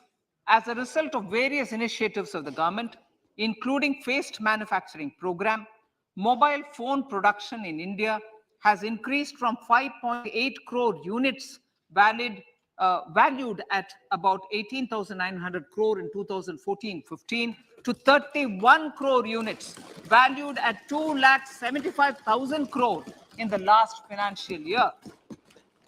To further deepen domestic value addition in manufacturing of mobile phones, I propose to provide relief to customs duty. I propose to provide relief in customs duty on import of certain parts and inputs like camera lens and continue the concessional duty on lithium-ion cells for batteries for another year. Similarly, to promote value addition in manufacture of televisions, I propose to reduce the basic customs duty on parts of open cells of TV panels to 2.5%. Electrical. To rectify inversion of duty structure and encourage manufacturing of electric kitchen chimneys, the basic custom duty on electric kitchen chimney is being increased from 7.5% to 15% and that on heat coils for these is proposed to be reduced from 20% to 15%. Chemical petrochemicals. Denatured ethyl alcohol is used in chemical industry. I propose to exempt basic customs duty on it. This will also support the ethanol blending program and facilitate an endeavor for energy transition. Basic customs duty is also being reduced on acid grade fluorospar from 5% to 2.5% to make the domestic fluorochemicals industry competitive. Further, the basic customs duty on crude glycerin for use in manufacture of epichlorohydrin is proposed to be reduced from 7.5% to 2.5%.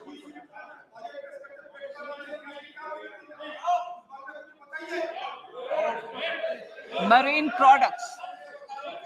In the last financial year, marine products recorded the highest export growth, benefiting farmers in the coastal states of the country. To further enhance the export competitiveness of marine products, particularly shrimps, duty is being reduced on key inputs for domestic manufacture of shrimp feed. India is a global leader, as I said in part A, in cutting and polishing of natural diamonds, contributing about 3/4 of the global turnover by value. With the depletion of deposits of natural diamonds, the industry is moving towards lab-grown diamonds, and it holds huge promise. To seize this opportunity, I propose to reduce the basic customs duty on seeds used in their manufacture. Custom duties on door or dore and bars of gold and platinum were increased earlier this fiscal.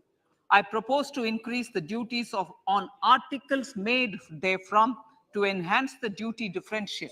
I also propose to increase the import duty on silver doors, bars, and articles to align them with that on gold and platinum.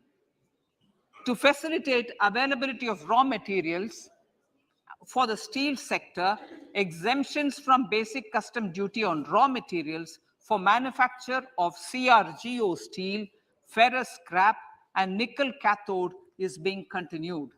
Similarly, the concessional BCD of 2.5% on copper scrap is also being continued to ensure the availability of raw materials for secondary copper producers who are mainly in the MSME sectors.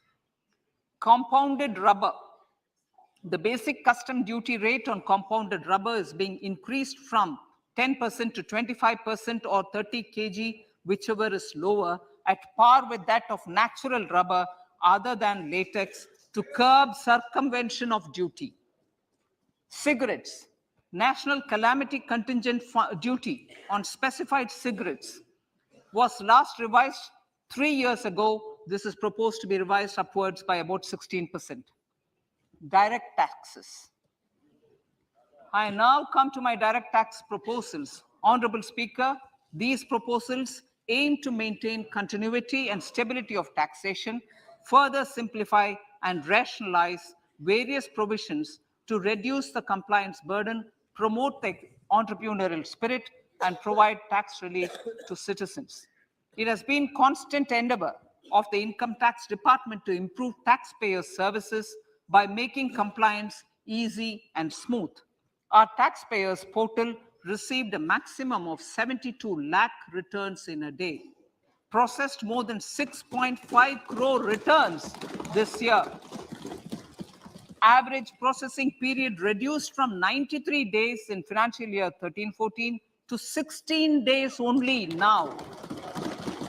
And 45% of the returns were processed within 24 hours.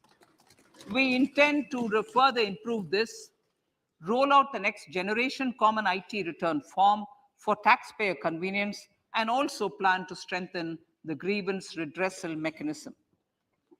MSMEs and professionals. MSMEs are growth engines of our economy. Micro enterprises with turnover up to 2 crore of rupees and certain professionals with turnover of up to 50 lakh rupees can avail the benefit of presumptive taxation. I propose to provide enhanced limits of 3 crore and 75 lakh respectively to the taxpayers whose cash receipts are no more than 5%. Whose cash receipts are no more than 5%. Moreover, to support MSMEs in timely receipt of payments, I propose to allow deduction for expenditure incurred on payments made to them only when payment is actually made. Cooperation. Cooperation is a value to be cherished. In realizing our Prime Minister's goal for Sehkar Se Samriddhi and his resolve to connect the spirit of cooperation with the spirit of Amrit Kal, in addition to the measures proposed in Part A, I have a slew of proposals for the cooperation sector. First, new cooperatives that commence manufacturing activities till 2024, 31st March, shall get the benefit of a lower tax rate of 15%, as is presently available to new manufacturing companies. Secondly, I propose to provide an opportunity to sugar cooperatives to claim payments made to sugarcane farmers for the period prior to the assessment year 2016-17 as expenditure.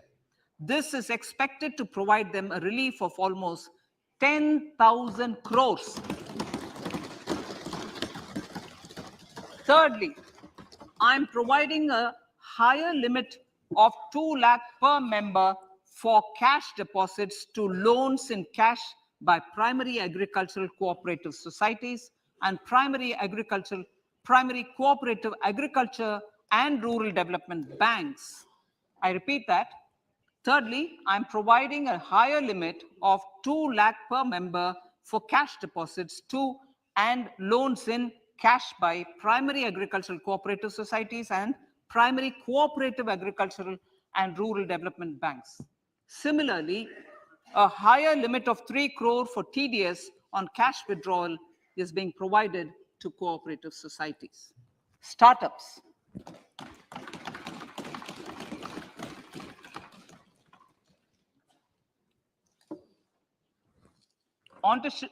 Entrepreneurship is vital for a country's economic development. We have taken a number of measures for startups and they have borne results. India is now the third largest ecosystem for startups globally and ranks second in innovation quality among middle-income countries.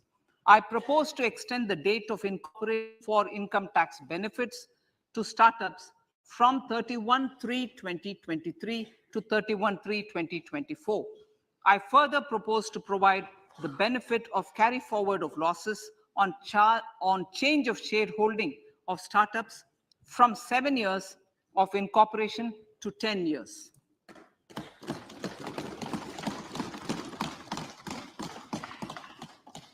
To reduce the pendency of appeals at commissioner level, I propose to deploy about 100 joint commissioners for disposal of small appeals. We shall also be more selective in taking up cases for scrutiny of returns already received this year. Better targeting of tax concessions. For better targeting of tax concessions and exemptions, I propose to cap deduction from capital gains on investment in residential house under Section 54 and Section 54F to 10 crores. Another proposal with similar intent is to limit income tax exemption from proceeds of insurance policies with very high value. Rationalization. Honorable Speaker, sir, there are a number of proposals relating to rationalization and simplification. Income of authorities, boards, and commissions set up by statutes of union or state for the purpose of housing, development of cities, towns, and villages, and regulating and developing an activity or matter is proposed to be exempted from income tax. Other major measures in this direction are removing the minimum threshold of 10,000 for TDS and clarifying taxability relating to online gaming. not treating conversion of gold into electronic gold receipts and vice versa as capital gains, reducing the TDS rate from 30% to 20% on taxable portion of EPF withdrawals in non-PAN cases, and taxation on income for market-linked debentures. Other major proposals in the finance bill relate to the following: extension of period of tax benefits to funds relocating to IFSC, GIFT City till 31/3/2025, decriminalization under Section 276A of the Income Tax Act, allowing carry forward of losses on strategic disinvestment, including that of IDBI Bank, and providing EEE status to Agnivir Fund. Personal income tax.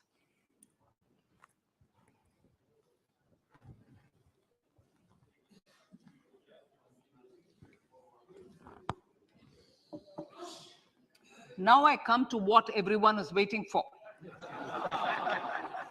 Personal income tax. I have 5 major announcements to make in this regard.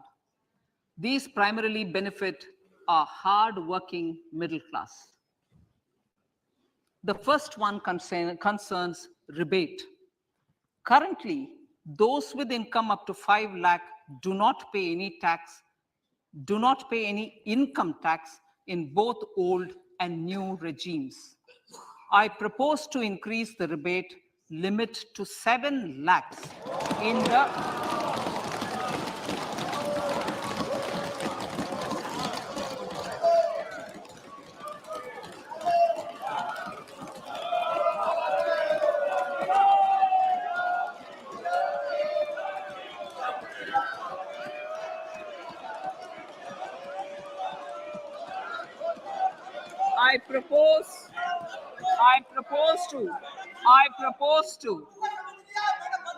I propose to increase the rebate limit to 7 lakh in the new tax regime.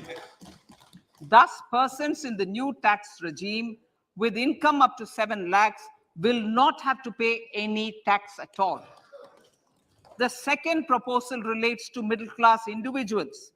I had introduced in the year 2020 the new personal income tax regime with 6 income slabs starting from 2.5 lakh. I propose to change the tax structure in this regime by reducing the number of slabs to 5 and increasing the tax exemption limit to 3 lakhs. The new tax rates are 0 to 3 lakh, nil. 3 to 6 lakhs, 5%. 6 to 9 lakhs, 10%. 9 to 12 lakh, 15%. 12 to 15 lakhs, 20%. And above 15 lakhs, 30%. This will provide major relief to all taxpayers in the new regime. An individual with an annual income of 9 lakhs will be required to pay only 45,000 rupees. This is only 5% of his or her income. It is a reduction of 25% on what he or she is required to pay now. That is 60,000. So in the place of 60,000, it is now only 45,000. Similarly, an individual with an income of 15 lakh rupees would be required to pay only 1.5 lakh or 10% of his income or her income, a reduction of 20% from the existing liability of 1,87,500 rupees. My third proposal is for the salaried class and the pensioners, including family pensioners, whom I propose to extend the benefit of standard deduction to the new tax regime. Each salaried person with an income of 15.5 lakh rupees or more will thus stand to benefit by 52,500 rupees. My fourth announcement in personal income tax is regarding the highest tax rate, which in our country is 42.74%. This is among the highest in the world. I propose to reduce the highest surcharge rate from 37% to 25% in the new tax regime.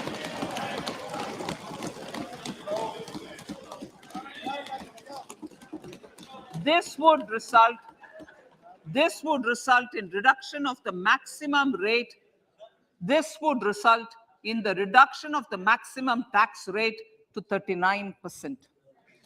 Lastly, the limit of 3 lakh rupees for tax exemption on leave encashment on retirement of non-government salaried employees was last fixed in the year 2002, when the highest basic pay in the government was only 30,000 rupees per month. In line with the increase in the government salaries, I am proposing to increase this limit to 25 lakh rupees.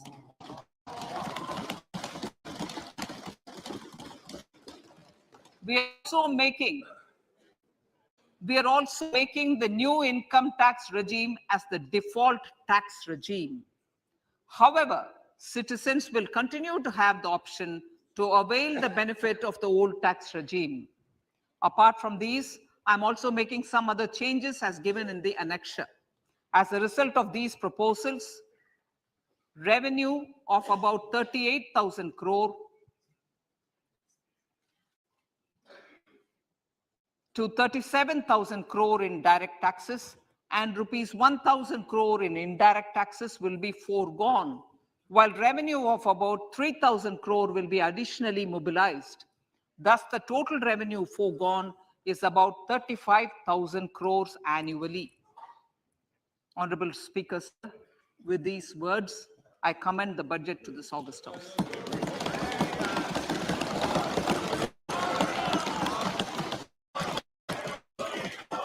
One hour, 25 minutes. Item number 1 माननीय item number 2 Shrimati Nirmala Sitharaman ji. Sir, with your permission, I lay on the table of the following statements. Under Section 3(1) of the Fiscal Responsibility Budget Management Act 2003, 1. Medium-term fiscal policy cum fiscal policy strategy statement and macroeconomic framework statement. माननीय सदस्यगण, जैसा कि आपको समाचार भाग 2 के माध्यम से पहले ही सूचित किया जा चुका है कि माननीय वित्त मंत्री जी के बजट भाषण की प्रतियां हार्ड कॉपी के रूप में उपलब्ध कराई गई है. आप बजट भाषण की अपनी अपनी प्रति प्रकाशन फलक से ले लें. आपको ये भी सूचित किया जाता है कि माननीय मंत्री द्वारा बजट प्रस्तुत किए जाने के पश्चात उसकी प्रतियां आपको मेंबर्स पोर्टल के माध्यम से उपलब्ध करा दी जाएगी. आइटम नंबर 3 माननीय मंत्री जी, वित्त मंत्री जी. Sir, with your permission, I rise to move for leave to introduce the Finance Bill 2023. प्रश्न ये कि विधेयक को पुनर्स्थापित करने की अनुमति प्रदान की जाए. जो सदस्य इसके पक्ष में हाँ कहें, जो सदस्य विरोध में ना कहें. मेरे विचार में निर्णय हाँ वालों के पक्ष में. माननीय मंत्री जी विधेयक को पुनर्स्थापित करें. Sir, I introduce the bill. सभा की कार्रवाई कल गुरुवार दिनांक 2 फरवरी 2023 को प्राप्त 11 बजे तक के लिए स्थगित की जाती है.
What is Consolidated Fund?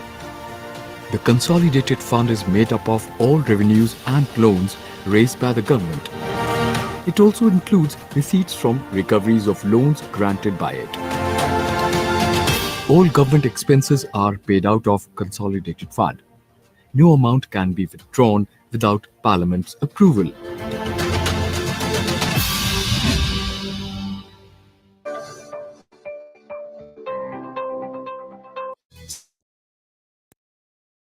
की इस कड़ी आज चर्चा उन क्रियाओं की जिन्हें आप बार सुनते हैं। आज बड़ी ही आसान भाषा में हम आपको बारे में बताने जा रहे हैं। सबसे पहले स्थगन। स्थगन एक निश्चित है कि सदन की कार्यवाही को निलंबित कर देता है, जो घंटे इन सप्ताह का हो तय होता है। सदन की कार्यवाही स्थगित करने की शक्ति सदन की मशीन की कार्रवाई आज रात 12 बजे तक के लिए स्थगित की जाती है। अनिश्चितकाल की स्थगित एडजर्न मतलब अनिश्चितकाल लिए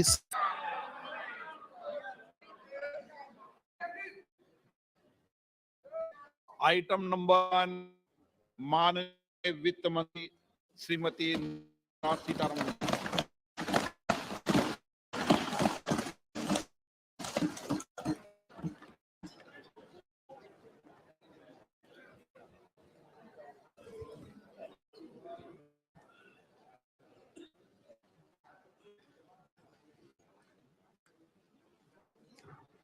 On Speaker, I present the budget for 2023-2024.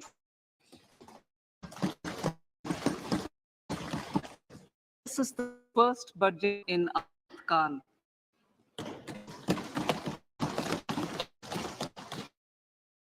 Budget on foundation laid in previous budget and blueprint for India. We enter a prosperous and inclusive India in which the fruit of development will reach all sections and citizens, especially our youth, women, farmers, OBCs, scheduled caste and scheduled tribes. In the 70th year of our independence, the world has recognized the Indian economy as a bright star. Current year's economic growth is estimated to be at 7%. It is notable that this is the highest among all the major economies. This is in spite of the massive slowdown globally caused by COVID-19 and the war. The Indian economy is therefore on the right track and despite a time of challenges, heading towards a bright future. Today, as Indians stand with their head held high and the world appreciates India's achievements and successes, we are sure that elders who had fought for India's independence will, with joy, bless us in our endeavors going forward as well. Our focus on wide-ranging reforms and sound policies implemented through Sabha Prayas, resulting in Jan Bhagidari and targeted support to those in need, helped us perform well in trying times. India's rising global profile is because of the several accomplishments. Unique world-class digital public infrastructure, example, Aadhaar, CoWIN, and UPI. COVID vaccination drive in unparalleled scale and speed.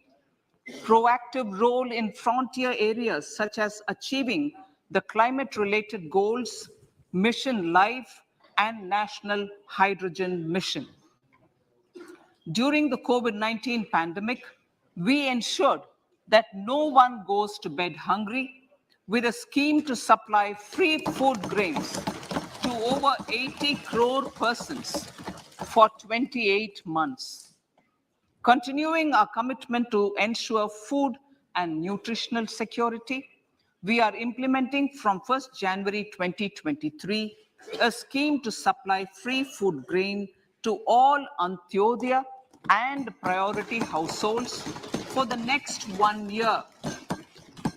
Under PM Garib Kalyan Anna Yojana, the entire expenditure of about 2 lakh crore will be borne by the central government. In these times of global challenges, the G20 presidency gives us a unique opportunity to strengthen India's role in the world economic order.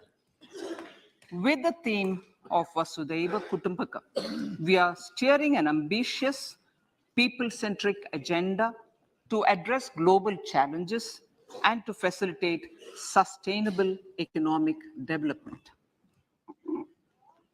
The government's efforts since 2014 have ensured for all citizens a better quality of life and life of dignity. The per capita income has more than doubled to 1.97 lakh rupees. In these 9 years, the Indian economy has increased in size from being 10th to 5th largest in the world. We have significantly improved our position as well as a well-governed and innovative country with a conducive environment for business as reflected in several global indices. We have made a significant progress in many sustainable development goals. The economy has become a lot more formalized as reflected in the EPFO membership, more than doubling to 27 crore and rupees 7,400 crore digital payments of 126 lakh crore rupees through UPI in 2022. The efficient implementation of many schemes with universalization of targeted benefits has resulted in inclusive development. Some of the schemes are 11.7 crore household toilets under Swachh Bharat Mission, which is achieved, 9.6 crore LPG connections under Ujjwala, 220 crore COVID vaccination of 102 crore persons, 47.8 crore PM Jan Dhan bank accounts,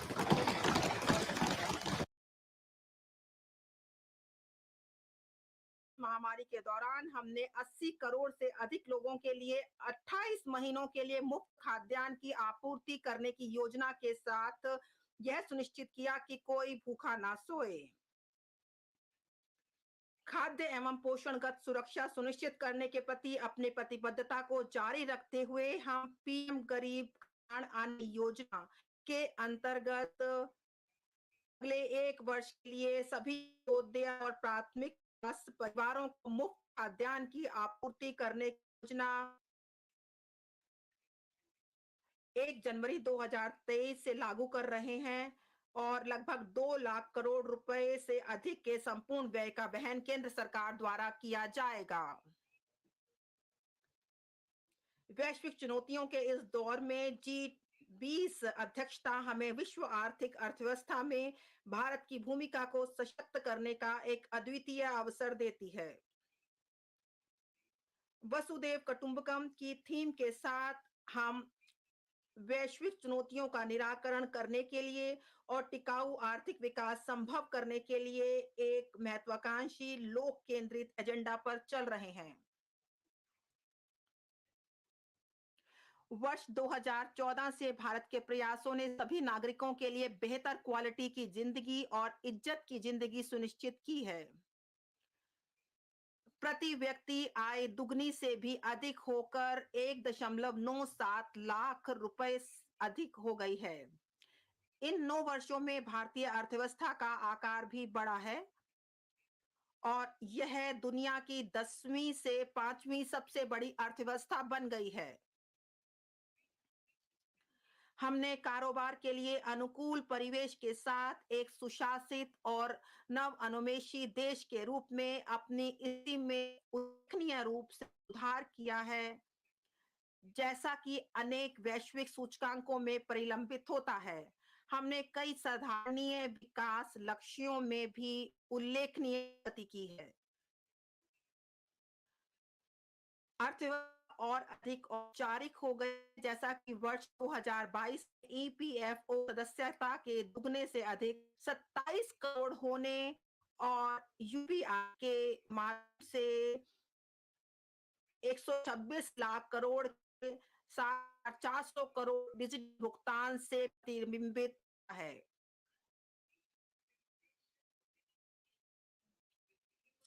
लक्षित लाभों को सबके लिए सुलभ कराने के साथ अनेक योजनाओं के कुशल कार्यान्वयन के परिणाम स्वरूप समावेशी विकास संभव हुआ है। कुछ योजनाएं इस प्रकार हैं। स्वच्छ भारत मिशन के अंतर्गत 11.7 करोड़ परिवारों में शौचालय, उज्ज्वला के अंतर्गत 9.6 करोड़ एलपीजी कनेक्शन, 102 करोड़ लोगों को 220 करोड़ कोविड टीकाकरण, 47.8 करोड़ पीएम जन धन बैंक खाते, पीएम सुरक्षा बीमा और पीएम जीवन ज्योति योजना के तहत 44.6 करोड़ व्यक्तियों के लिए बीमा कवर और 11.4 करोड़ से अधिक किसानों को 2.2 लाख करोड़ का नकद अंतरण देना पीएम किसान सम्मान निधि के अंतर्गत। अमृत काल के लिए हमारी संकल्पना में सुदृढ़ लोक वित्त और सशक्त वित्तीय क्षेत्र के साथ प्रौद्योगिकी चालित और ज्ञान आधारित अर्थव्यवस्था शामिल है। यह हासिल करने सबका प्रयास के माध्यम से जन भागीदारी अनिवार्य है। इस विजन को हासिल करने के लिए आर्थिक एजेंडा 3 चीजों पर ध्यान केंद्रित किया जाएगा। पहला, नागरिकों विशेषकर युवा वर्ग को अपनी आकांक्षाओं की पूर्ति करने के लिए पर्याप्त अवसर उपलब्ध कराना। दूसरा, विकास और विकास पर विशेष ध्यान देना और तीसरा, वृहद आर्थिक सुस्थिरता को सुदृढ़ करना।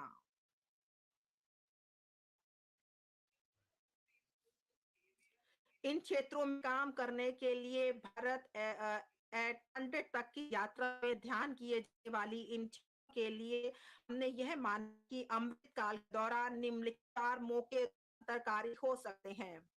महिलाओं का आर्थिक सशक्त, दीनदयाल उपाध्याय योजना, राष्ट्रीय ग्रामीण आजीविका मिशन ने असाधारण कामयाबी हासिल की है। ग्रामीण महिलाओं को 81 लाख स्व सहायता समूह से जोड़कर हम इन समूहों को अगले स्तर पर, जो कि आर्थिक सुशासन दिया जाएगा और बड़े स्तर पर उनको जोड़ेंगे और प्रत्येक के पास कई हजार सदस्य होंगे और जिन्हें पेशेवर तरीके से संचालित किया जाएगा।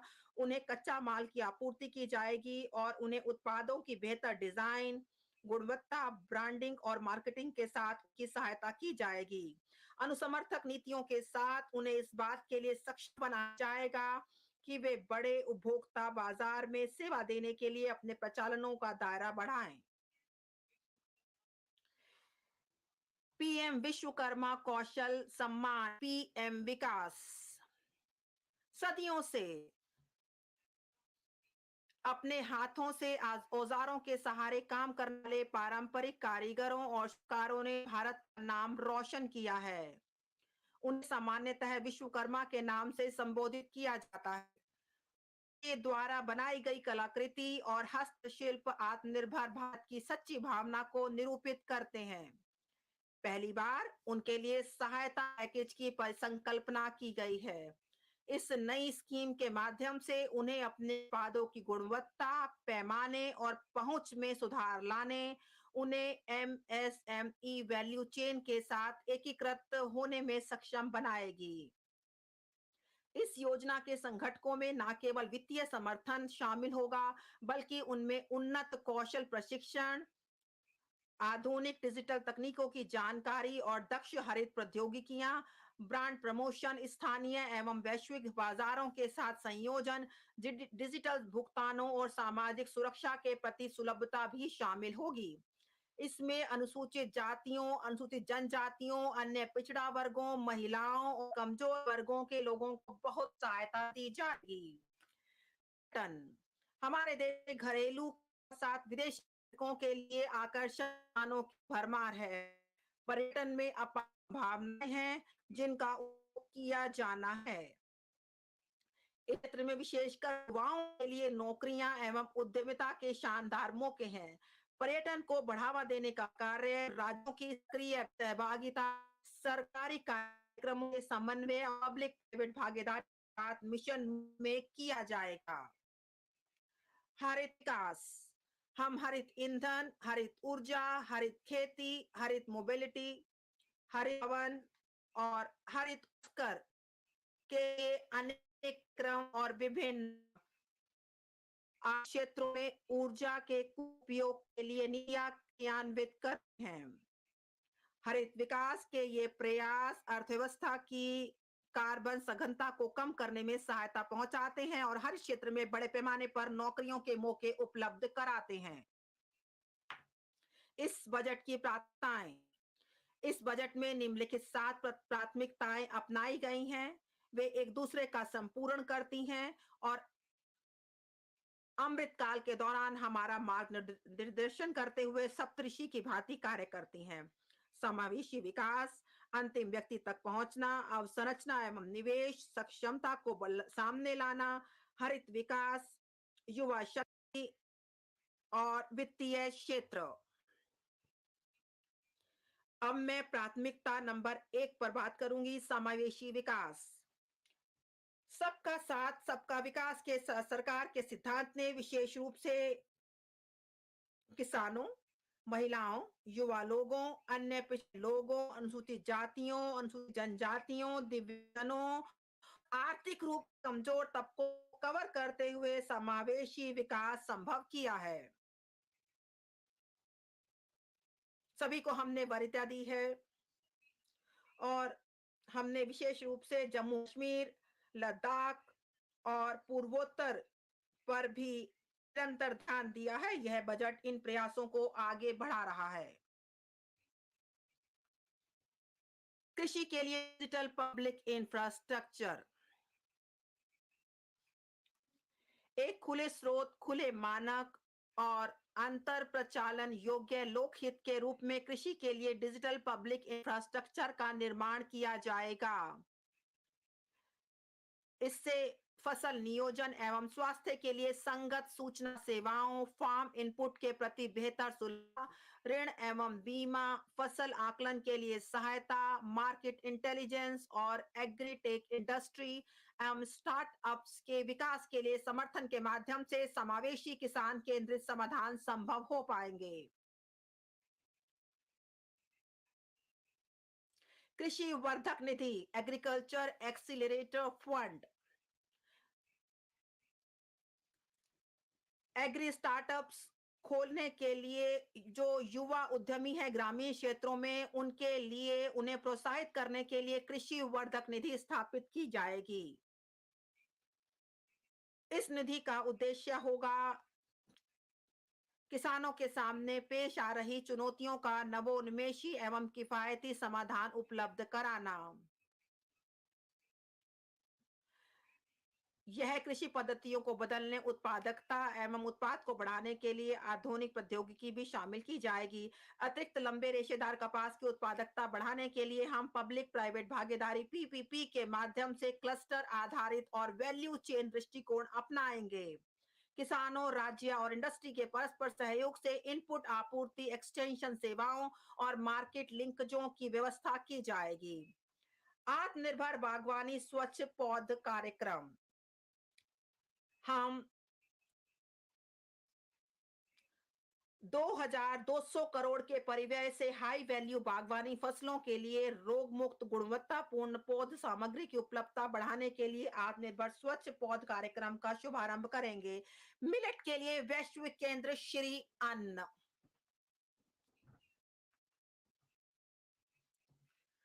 भारत मिलेट को लोकप्रिय बनाने के कार्यक्रम में सबसे आगे है, जिसकी खपत से पोषण, खाद्य सुरक्षा और किसानों के कार्य को बढ़ावा मिलता है। माननीय प्रधानमंत्री जी ने ऐसा कहा है। हम दुनिया में श्री अन्न के सबसे बड़े उत्पादक और दूसरे सबसे बड़े निर्यातक हैं। हम कई प्रकार के श्री अन्न उगाते हैं, जैसे कि ज्वार, श्री रागी, श्री अन्न बाजरा, श्री कुट, श्री अन्न रामदाना, कंगनी, कुटकी, कोदो, चीना और सामा।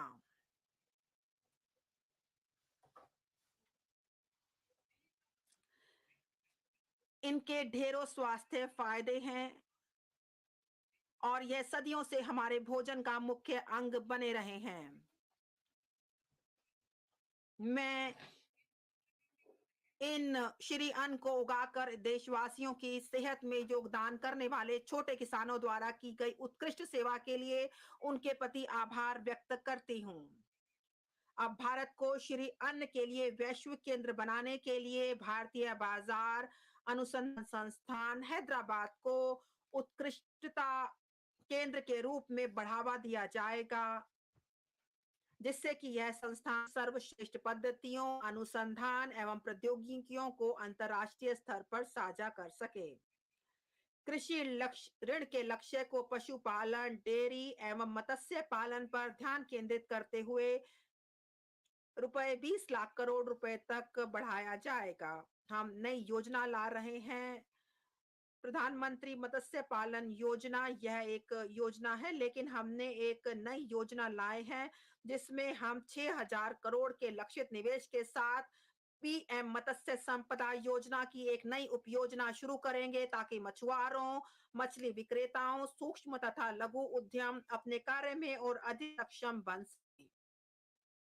मूल्य श्रृंखला व्यवस्थाओं में सुधार लाया जाएगा। किसान, विशेष रूप से छोटे एवं सीमांत किसानों के लिए तथा अन्य वंचित क्षेत्रों के लिए सरकार सहकारिता आधारित आर्थिक विकास मॉडल को बढ़ावा दे रही है। सहकार से समृद्धि के विजन को हासिल करने के अधिदेश के साथ एक नए सहकारिता मंत्रालय का गठन किया गया है। इस विजन को साकार करने के लिए सरकार ने पहले से ही 63,000 प्राथमिक कृषि ऋण सोसाइटी PACM के कंप्यूटरीकरण का कार्य शुरू किया है, जिसमें 2516 करोड़ के निवेश की बात की गई है। 2516 करोड़। और सभी हितधारकों एवं राज्यों के साथ परामर्श करके PACS के लिए हमने, ताकि वह बहुउद्देशीय PACS बनने में सक्षम हो सके, हमने एक मॉडल उपनियम तैयार किया गया है, और ताकि सहकारी सोसाइटियों के देशव्यापी मानचित्रण के लिए एक राष्ट्रीय सहकारी डाटाबेस तैयार किया जा सके।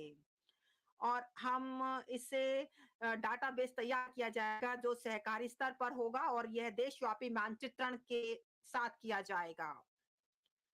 इस पृष्ठभूमि के साथ हम